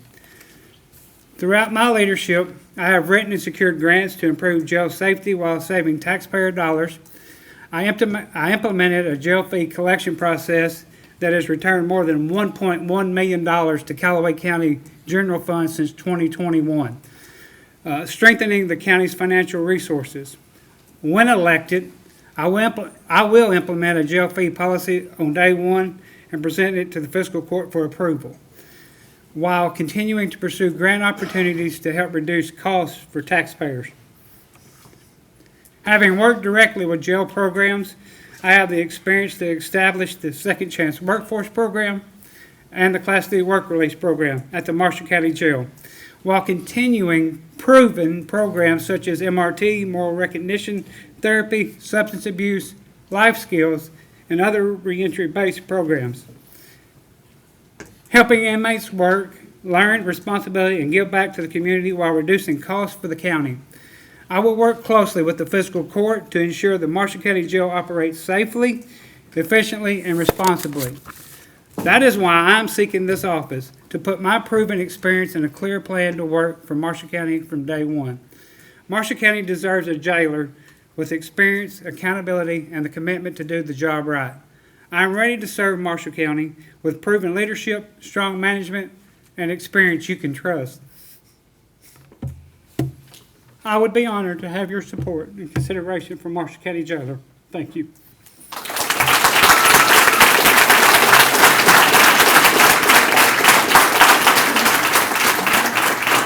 Mr. Darnell, questions? Gentlemen, if y'all want to answer from your seats, y'all want to come front, or if y'all want to do, or, excuse me, gentlemen's lady, what's your all's pleasure there? All right, first question, we'll start with the general before we get specific. What is the biggest issue facing the jail right now? I'll let you start first. If you want. The biggest issue facing the jail right now is staffing. We got to do a better job of getting the pay up so we can get deputies hired. Mr. Howe? Can we get the microphone? No, just. I agree with Mr. Cannon on that, but I also believe, right now, the rising cost. Since COVID, everything's going up. So that's why we gotta actively pursue grants and get this structured work release program, get the state contracts, and we'll be better off. Mr. Johnson? Yeah, so fiscally, the biggest issue facing the jail is the financial standpoint. I mean, right now it's a crisis. We've got, well, like Mr. Howe said, costs are going up. It's costing us a whole lot of money to feed inmates, to house the inmates. I mean, to keep the lights on. Y'all see your electric bills. It's outrageous, and we need to curb that cost. And how we can do that is we can implement more programs. The state has 15 accredited programs. I think maybe 6 or 7 of them are being used. As we push inmates through those programs, because I'm tough on crime, I think if you're going to be there, you need to serve your time responsibly in a structured environment. And programs is the way to do that. When they graduate those programs, we're looking at gaining program fees. We can offset those taxpayer costs, which is great. We've got a House bill that's come up, hopefully get us some more money per head on state reimbursements. And I think we're paying out $35,000 for a mow team to mow our day-use parks, when we could do that for free with a Class D work program. So finances is by far our biggest issue right now. Ms. Burke?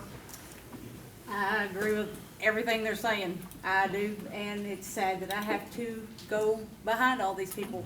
But with a son that's been in jail, in this jail, he sat 8 months in there and did absolutely nothing, got 3 hots in a cot and watched free TV, and got money out of my, pocket, and all y'all's did absolutely nothing. So I really thought that he needed to do something, and he did the same thing in McCracken County Jail. He did nothing. So I think we needed to put him to work. It absolutely made me mad. So yes, we needed to put him to work. We needed to do something with him. So there needs to be something done with the inmates in there. So I think we could do something with them so we can put some money back into us. Next question, sir. All right, you get to go first this time. Among this field of candidates, what sets you apart? I'm very outspoken and very truthful. My face will not lie to you. It's crazy. I cannot lie. I don't know. I just blurt out stuff. So, so that's one thing. I'm not a politician. I'm here to tell you that I'm not, and I'm not gonna be. I'm real, and I'm not gonna lie about it. You ask me a question, I'm gonna tell you the answer. If I don't know the answer, I'm gonna figure it out. We'll figure it out together. I'm gonna ask somebody. I'm not too good to ask somebody. I'm here to ask questions just like you are. Put my pants on just like everybody else does. Not better than nobody else.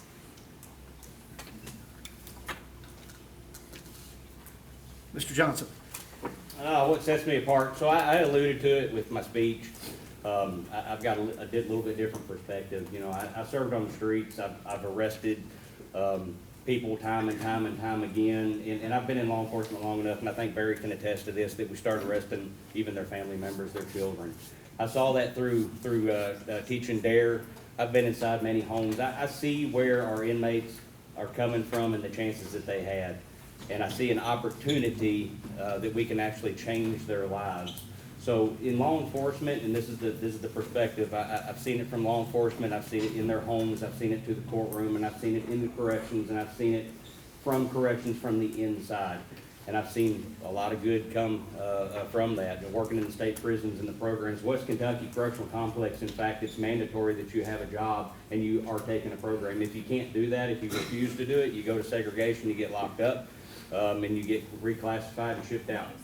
They send you somewhere else to a not so nicer place. So I think we need to have that. And so what sets me apart is I have that unique experience from law enforcement on the street through corrections, and here I am. And I tell people when I'm knocking on their doors, I'm one of you guys. And, you know, I have all the same concerns. I pay taxes just like everybody does, and I want to see good come of this. Mr. Howell? Repeat the question. Among the field of candidates, what sets you apart? Probably be my leadership style. Lead with common sense. Treat people with respect, lead by example. And also, I'm gonna go back to my experience with the sheriff's office. I know the criminal justice system. I started off as a bailiff for 3 years with the sheriff's office. That gave me my introduction into the jail. So there was a lot of days I probably spent more time in the jail transporting prisoners back and forth than I did in the judicial building. So I believe that's what sets me apart. Mr. Cannon? What separates me is my 26 years of real county jail experience and understanding the jail operations. Okay, next question is a really long one, but it's basically asking about recovery programs for the inmates. What would you like to see in terms of recovery programs for the folks that are incarcerated? Mr. Johnson, you can go first. Okay, so as far as recovery programs, I want to see us actually utilizing all the programs, not only the state accredited ones, but also the volunteer programs with our local churches. Currently, the jail puts on a GED program. Want to make sure that's full. It has AA, NA. We want to make sure that that's full for the people that need it. So the programs, I want to see a larger participation in that, and I want to encourage the inmates to participate in that. With the programs, like I said, the more programs that we're completing that are the state accredited ones, the more fees we're bringing into the jail. We can offset tremendous costs. We're talking in the hundreds of thousands of dollars per year with the fees that we would get from the program. I also have this vision. I don't know how long I got to respond. I've also got this vision inside out, and I talked about it in my 2022 campaign. Inside out, we heal from the inside out. Our wounds heal from the inside out. Our hearts heal from the inside out. And we should heal while we're inside that jail so that when we cross that threshold to the outside, we've got to have those relationships. We've got to have those connections to help the people cross and break that threshold. So through the rehabilitation programs, I think we can work together as a community and accomplish that, reduce recidivism, and just make Marshall County rock. That's what I want to see. Okay, Mr. Cannon. I would like to continue the proven programs that are currently going on at the Marshall County Jail, as well as AA, NA, substance abuse, and probably do some faith-based with some churches as well. Ms. Burton? There's a lot that there are in place right now that we have in our jail system. I would like to build off of those. There's a lot of issues that we have out in our community with substance abuse, and it's going through our jails right now and our community, and we really need to address it. And if we have to start in our jails, that's where it needs to start. And even if they come out of our jails and they don't want help, because you can't help somebody that don't want to be helped. But if they come out of our jails and later on, if they come back, not even in our jail, and say, hey, Patty, you know, what's that number I can get, you know, to this program that you talked about while I was in here, can I get that number?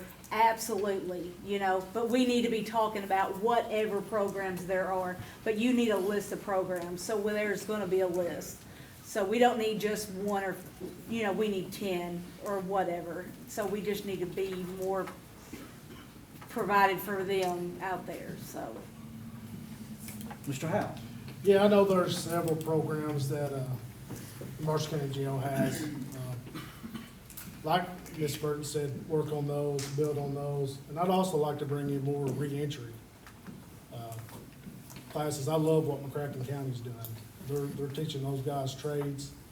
You know, it'll help them out, find opportunities for jobs later on. All right, this one we're gonna ask the jailer and the sheriff, so sneak preview. It's a really good question, not that the other ones were not, but this one's really good. I never even thought about asking this, but it's not my question, it's somebody else's. Would you be in favor of every employee having a yearly mental and physical evaluation, just given the duties and the burdens of dealing with what you do? Yeah, I think that'd be important because I'm telling you, there's burnout. They deal with a lot of tough personalities and they're spit on, they're assaulted. We just seen what happened to female deputy jailer in McCracken County. So yeah, I think it would, knowing the type of environment they're dealing with, I think it would be a great idea to have some treatment. Ms. Burton? Absolutely. I think that it should be implemented in more places, in your jails, in your sheriff's offices, in your nurses, I mean, doctor's offices. I mean, there's just so many more places that needs to be there for just people's mental health. It's just, it needs to be there because people see so much stuff anymore. Yes, it absolutely. Mr. Johnson?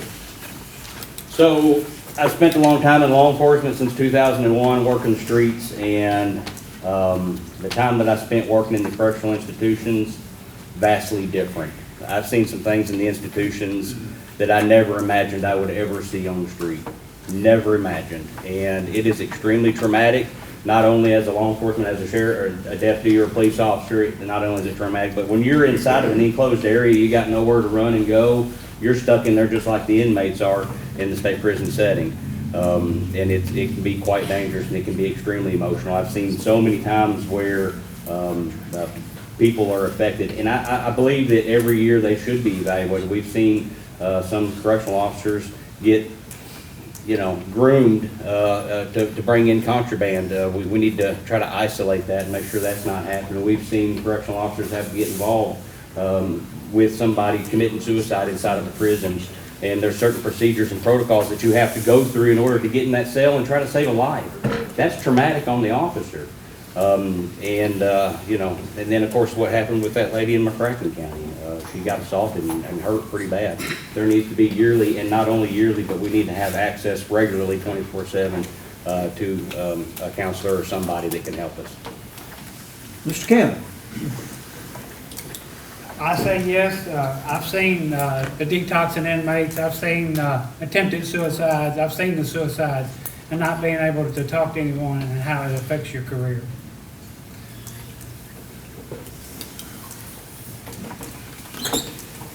Let's give these folks a hand.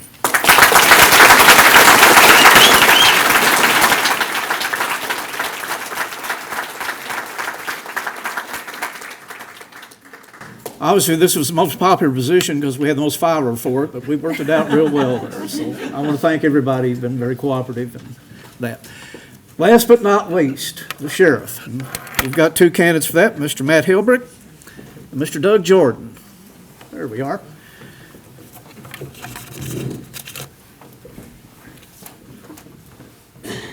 We'll preserve the pennies this time. We'll go back to Ike. Okay, thank you. Okay, let's see. Mr. Jordan, I'll let you count it. Call it in there. Tails. It is heads. Your choice, Matt. I'll go first. Okay.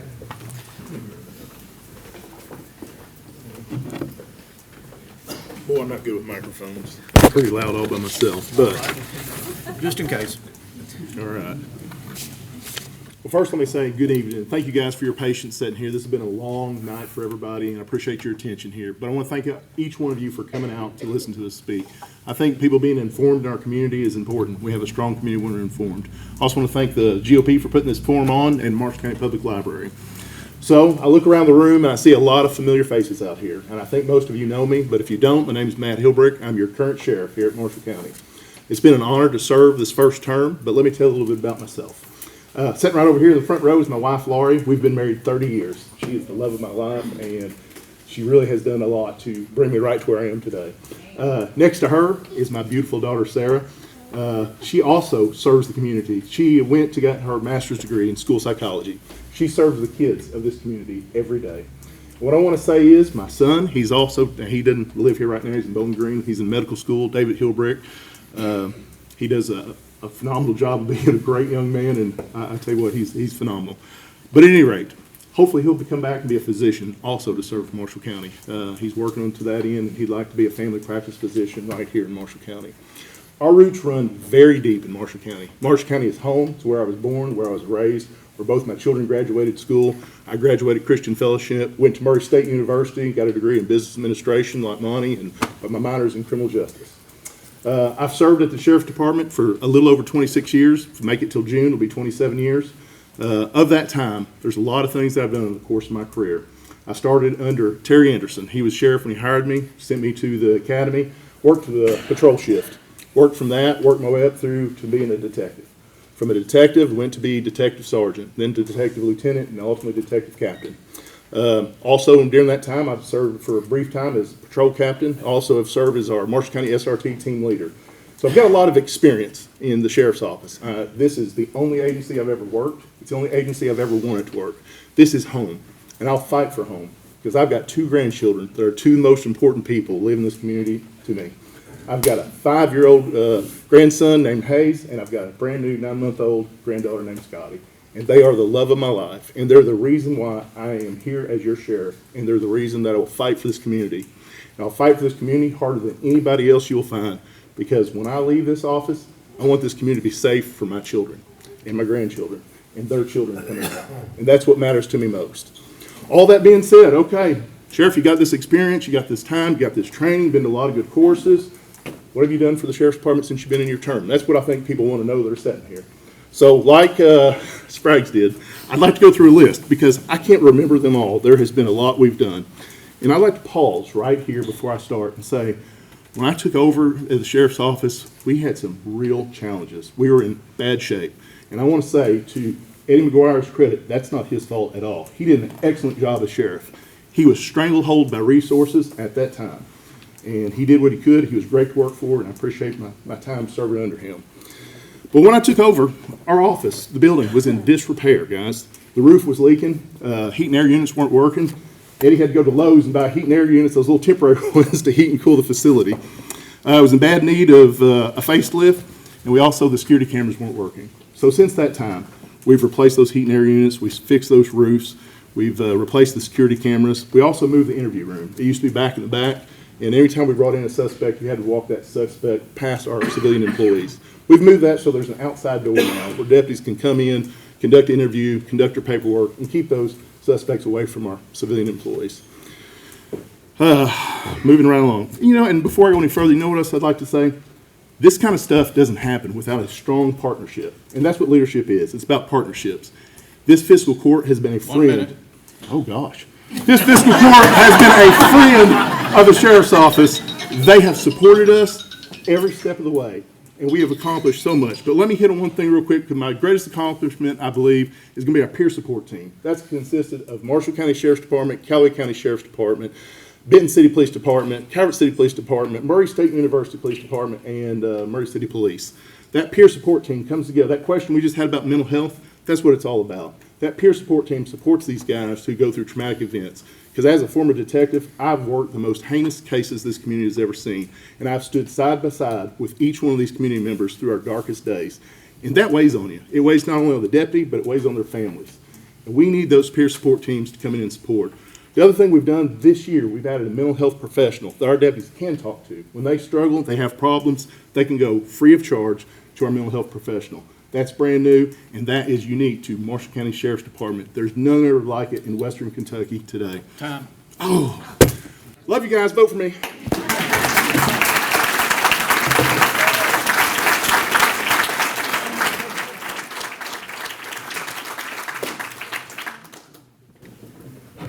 Mr. Johnson. Jordan. My name's Doug Jordan, and unlike most of the candidates here, I think everybody knows I was not born and raised here. Marshall County is a place that I've chose to call home. I've never been in a place like it, and I'll be honest about that. Me and my wife, Vanessa, we've been married 27 years. I was the chief deputy of the Bell County Sheriff's Department in Eastern Kentucky. And I come to Bowling Green every year for the Sheriff's Conference. As part of my job, I had to come and learn the new tax things, all the things about the running of the office that changed, the new laws. So during that time, I had the opportunity to meet Eddie McGuire. I think Matt was probably down there then too at the Sheriff's Conference. Mr. McGuire hired me, offered me a job. I come out to do a ride-along. I called my wife and told her what it was like and told her how much it paid, because if you want to know the difference between here and Eastern Kentucky, as a chief deputy out there, I made $13 an hour.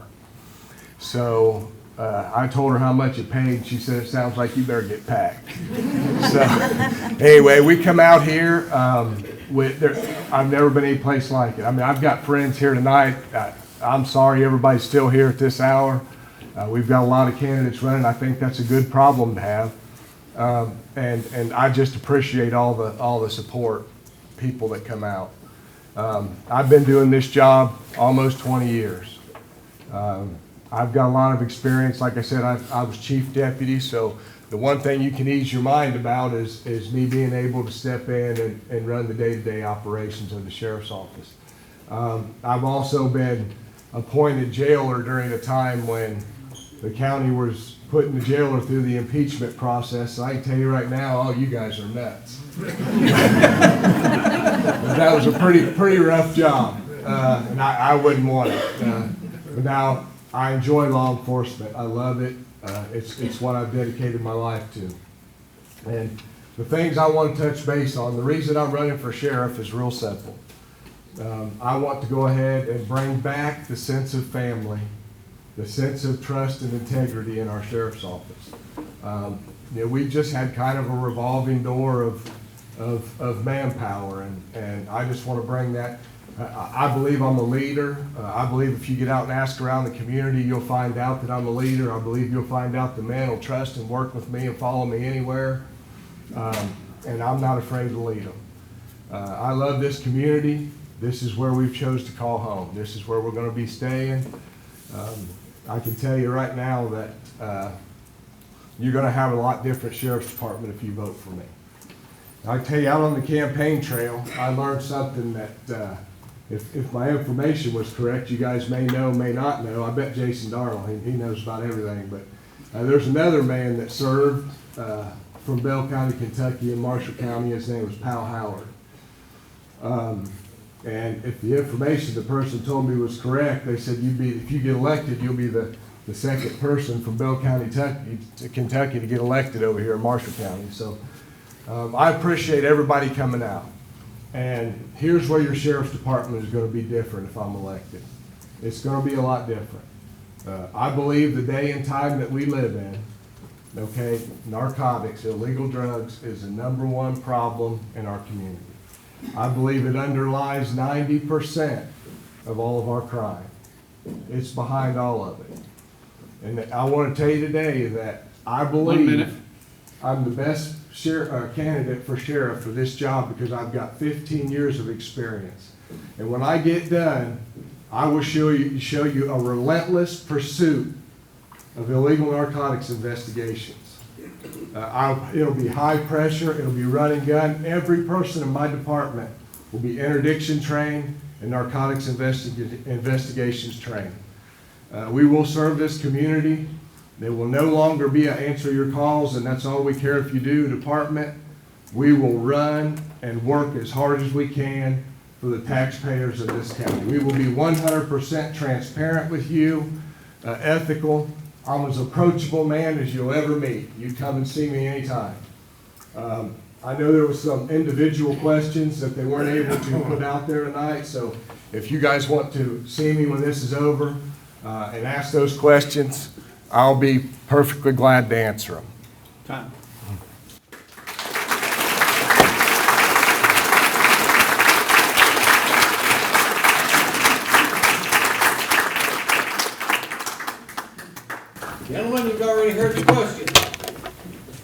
I'll repeat.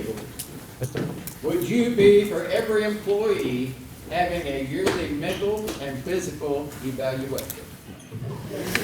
One of the big things to me about the police officer job is the police quality.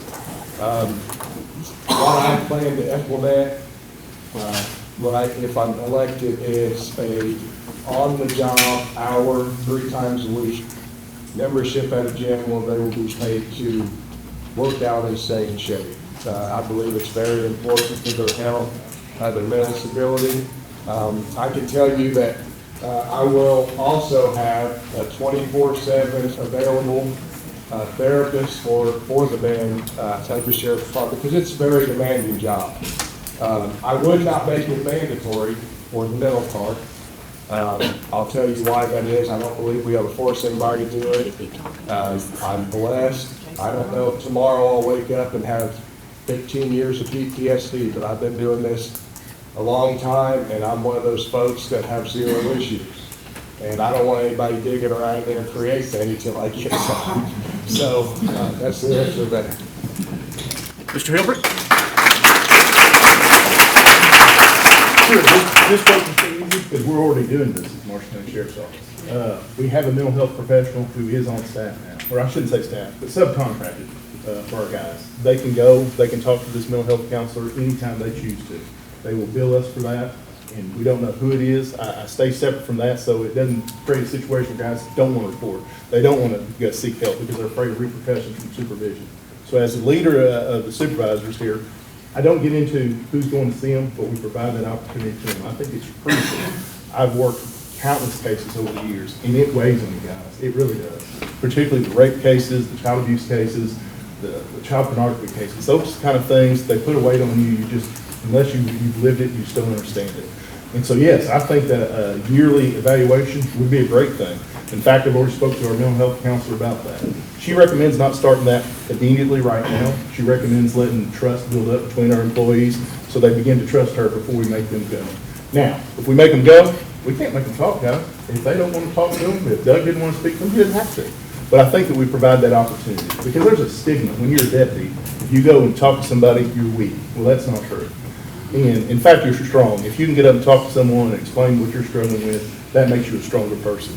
And I think giving those deputies the opportunity to go where it looks like it's forced by the sheriff, then that gives them an open door to talk to this counselor where they may not otherwise do it. So yes, I think we should.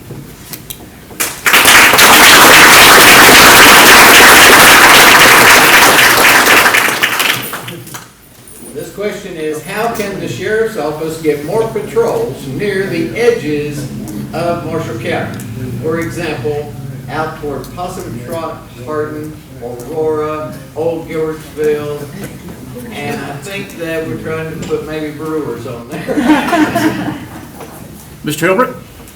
You know, it's tough in a small rural agency like we have to have enough staffing to be able to be in those outskirts of the county. The truth is, we're primarily in our hot spots where we have problems. You know, if you're not seeing our patrol cars, you probably live in a good area, to be honest. Let's be honest, there are places out there that I won't say we can't get to them, but it's hard to get to them because when you're running from one call to the next call, you've got to take the calls first, and then the extra patrol comes after that. Now, I push these guys to do extra patrol, and I hear them on the radio. They are getting out further in the community. They are making a lot of stops in these outskirts of the county. We hope to continue that and push more of that out. One thing we've tried in the past is substations out in the outer areas. Might be something we could look at again, but to be honest, they really weren't utilized last time when we had those, and I don't know they're real effective. But just get on with guys. You wouldn't believe the emails we get for extra patrol. I mean, it is all over the county. Everybody wants patrol. So more staffing, I guess, is the answer to that. Judge, we need more deputies. Mr. Jordan?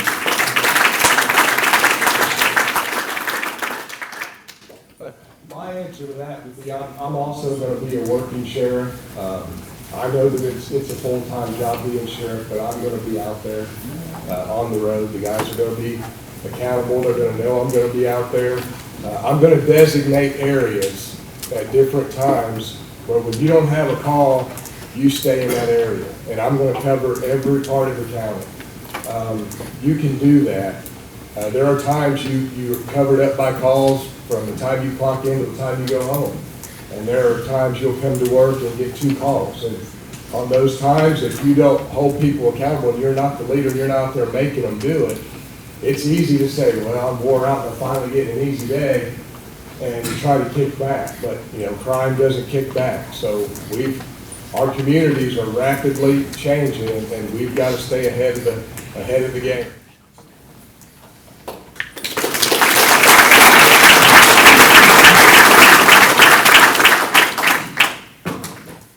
Next question. How do you think that you can maintain and keep a positive relationship with our Marshall County School District? Mr. Jordan? The Marshall County School District is something that I've only recently even began to get involved with. We started going to all the ball games. They had our neighbors invited us to go. They've got some family that play, and we started going to all the ball games, really enjoyed it. I can tell you that the situation you have with your school district is totally different than the one I had to deal with back east. Your school board and superintendents and stuff seem to be extremely generous when it comes to the reimbursements and the things that the SROs need. They pitch right in there and provide all of that. Like I said, I was appointed jailer at a time when they were shutting the jail down, and it was necessary for me to bridge gaps from Frankfort to county government to other jails and the court system, and working with people is no issue with me. It's just something that comes natural. So. Mr. Hilbert? Well, that's where we differ. My children have been at Marshall County Schools their entire career growing up. I've been at t-ball fields, soccer fields, basketball fields, baseball fields, football fields. I've been everywhere in our school, and that's because this is home. It's not new to me. And what I can tell you is we have a great working relationship with our school system currently. We added, I had a 3-page thing of accomplishments I wanted to read to you guys tonight. And one of those is that we added an additional full-time SRO and an additional part-time SRO. And that's done through partnerships. That's done through leadership, ladies and gentlemen. That's done by knowing the superintendent, being there, being in his office, talking to him, and building those bridges. And those bridges are already built. We already have a good relationship. And that will continue as I'm elected sheriff again.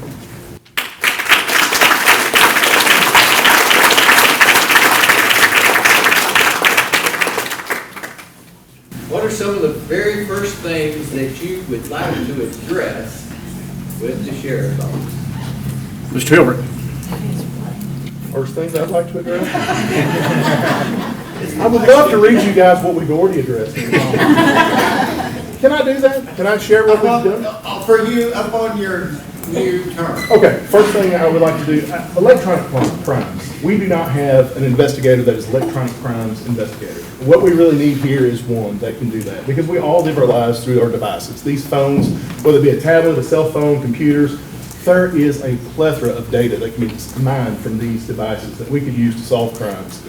Currently, we have to take those devices elsewhere to be done for that information to be pulled off. It's very tedious, time-consuming to drive to other jurisdictions and get that and then try to get the information back. So I would love the next term to have someone who is full-time in electronic crimes so we can actually access information that's already at our fingertips. We're already seizing it, but we don't have access to it all the time. Jordan, you want me to read the question again, or? No. I know what it is. I just like to stand right here and look every one of them in the eye. This is the most important. I love this question because this is the one big difference that I've already talked about. I can look everybody here in the eye and tell you that I'm going to personally be involved with training your new narcotics unit. And it's going to be the number one priority. It's the number one problem, and it will be the number one priority. Every deputy that works at this sheriff's office will be sent to interdiction school. Every one of them. And we will put a relentless pursuit of narcotics investigations in this county to the point where 1 year from today, Walmart will be scared to death to sell ibuprofen.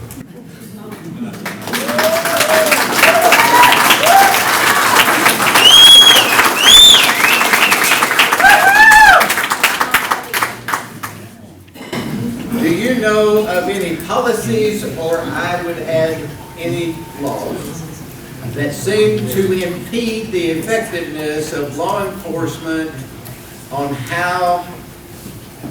the things associated with drug abuse and drug addiction? And how would you plan to address it? Mr. Jordan. You're gonna have to read that one.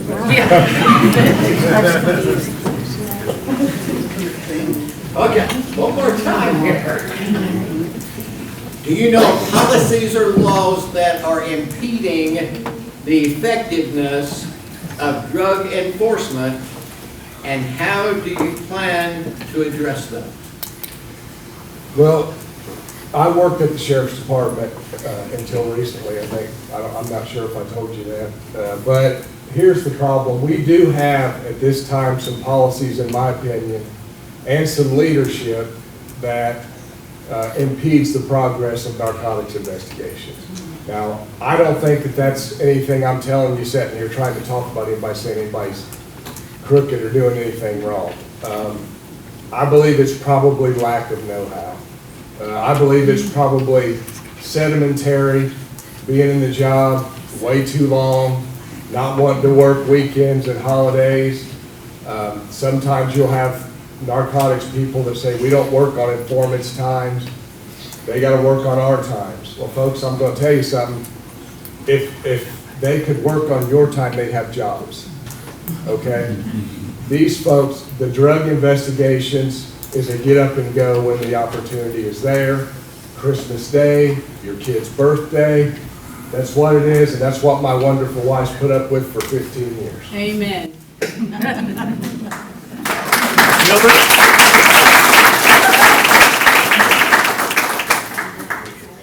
And proudly have done so, and don't appreciate the fact that he's been pulled back from being able to do his job. Mr. Hilbert. Okay, so policies or laws was the question. Yeah. I mean, obviously, we've got to work within the framework of the Constitution. You know, there is so much that we could do if there weren't a pesky Fourth Amendment protecting everyone's rights, right? Yes, are there laws there that keep us from being more effective in law enforcement? Sure, but they're to protect you guys. I would not want to live in a community or a country that didn't have these laws. So, are there laws that I would change in that? No, it wouldn't. They protect you guys, and they protect us, because I'm a citizen before I'm a sheriff. Policies, yeah, sure, there are plenty of things we could do better at the sheriff's department, absolutely. Drug interdiction team, one of the things I had on my list to talk about in the future that we want to do. Like Doug suggested, it's not a bad idea at all. It's something that needs to be done. But as sheriff, let me just tell you this, drugs is one small facet of the sheriff's department. It's an important issue, guys, it is, and I'm not minimizing that. But there are so many other issues within the community that we have to deal with other than just drugs. So that's important, we need to focus on it. Don't disagree with that at all, and we do focus on it. We have 2 K-9 units, we have 2 narcotics detectives, and we have people working extremely hard. We have built a very good team that has actually increased our drug arrests by 10% since I've been in office. So guys, we're doing a good job.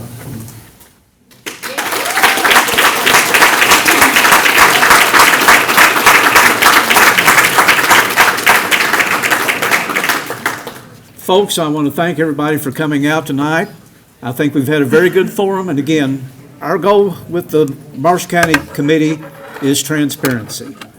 This helps you make a decision, what candidate you feel like is best, and hopefully will help you to make a vote that you will be comfortable with and elect the right people to office in the coming election. Again, I want to thank Marshall County Library for letting us use their facility tonight. I waited till we could get 2 rooms. I thought we'd have a good crowd, and we certainly did. We appreciate everybody turning out. But especially, we want to thank all these 16 people that are going to be appearing on the ballot. Let's quote a very famous man, Dick Butkus. In public service, it's like what Dick Butkus said about playing football. You don't go out on the field just to make friends. And they do some stuff that's going to upset some people, put some people in jail, incarcerate them and all that. But they're trying to do the right thing for our community and our society, the service they render. So let's give all these folks a hand for putting themselves out.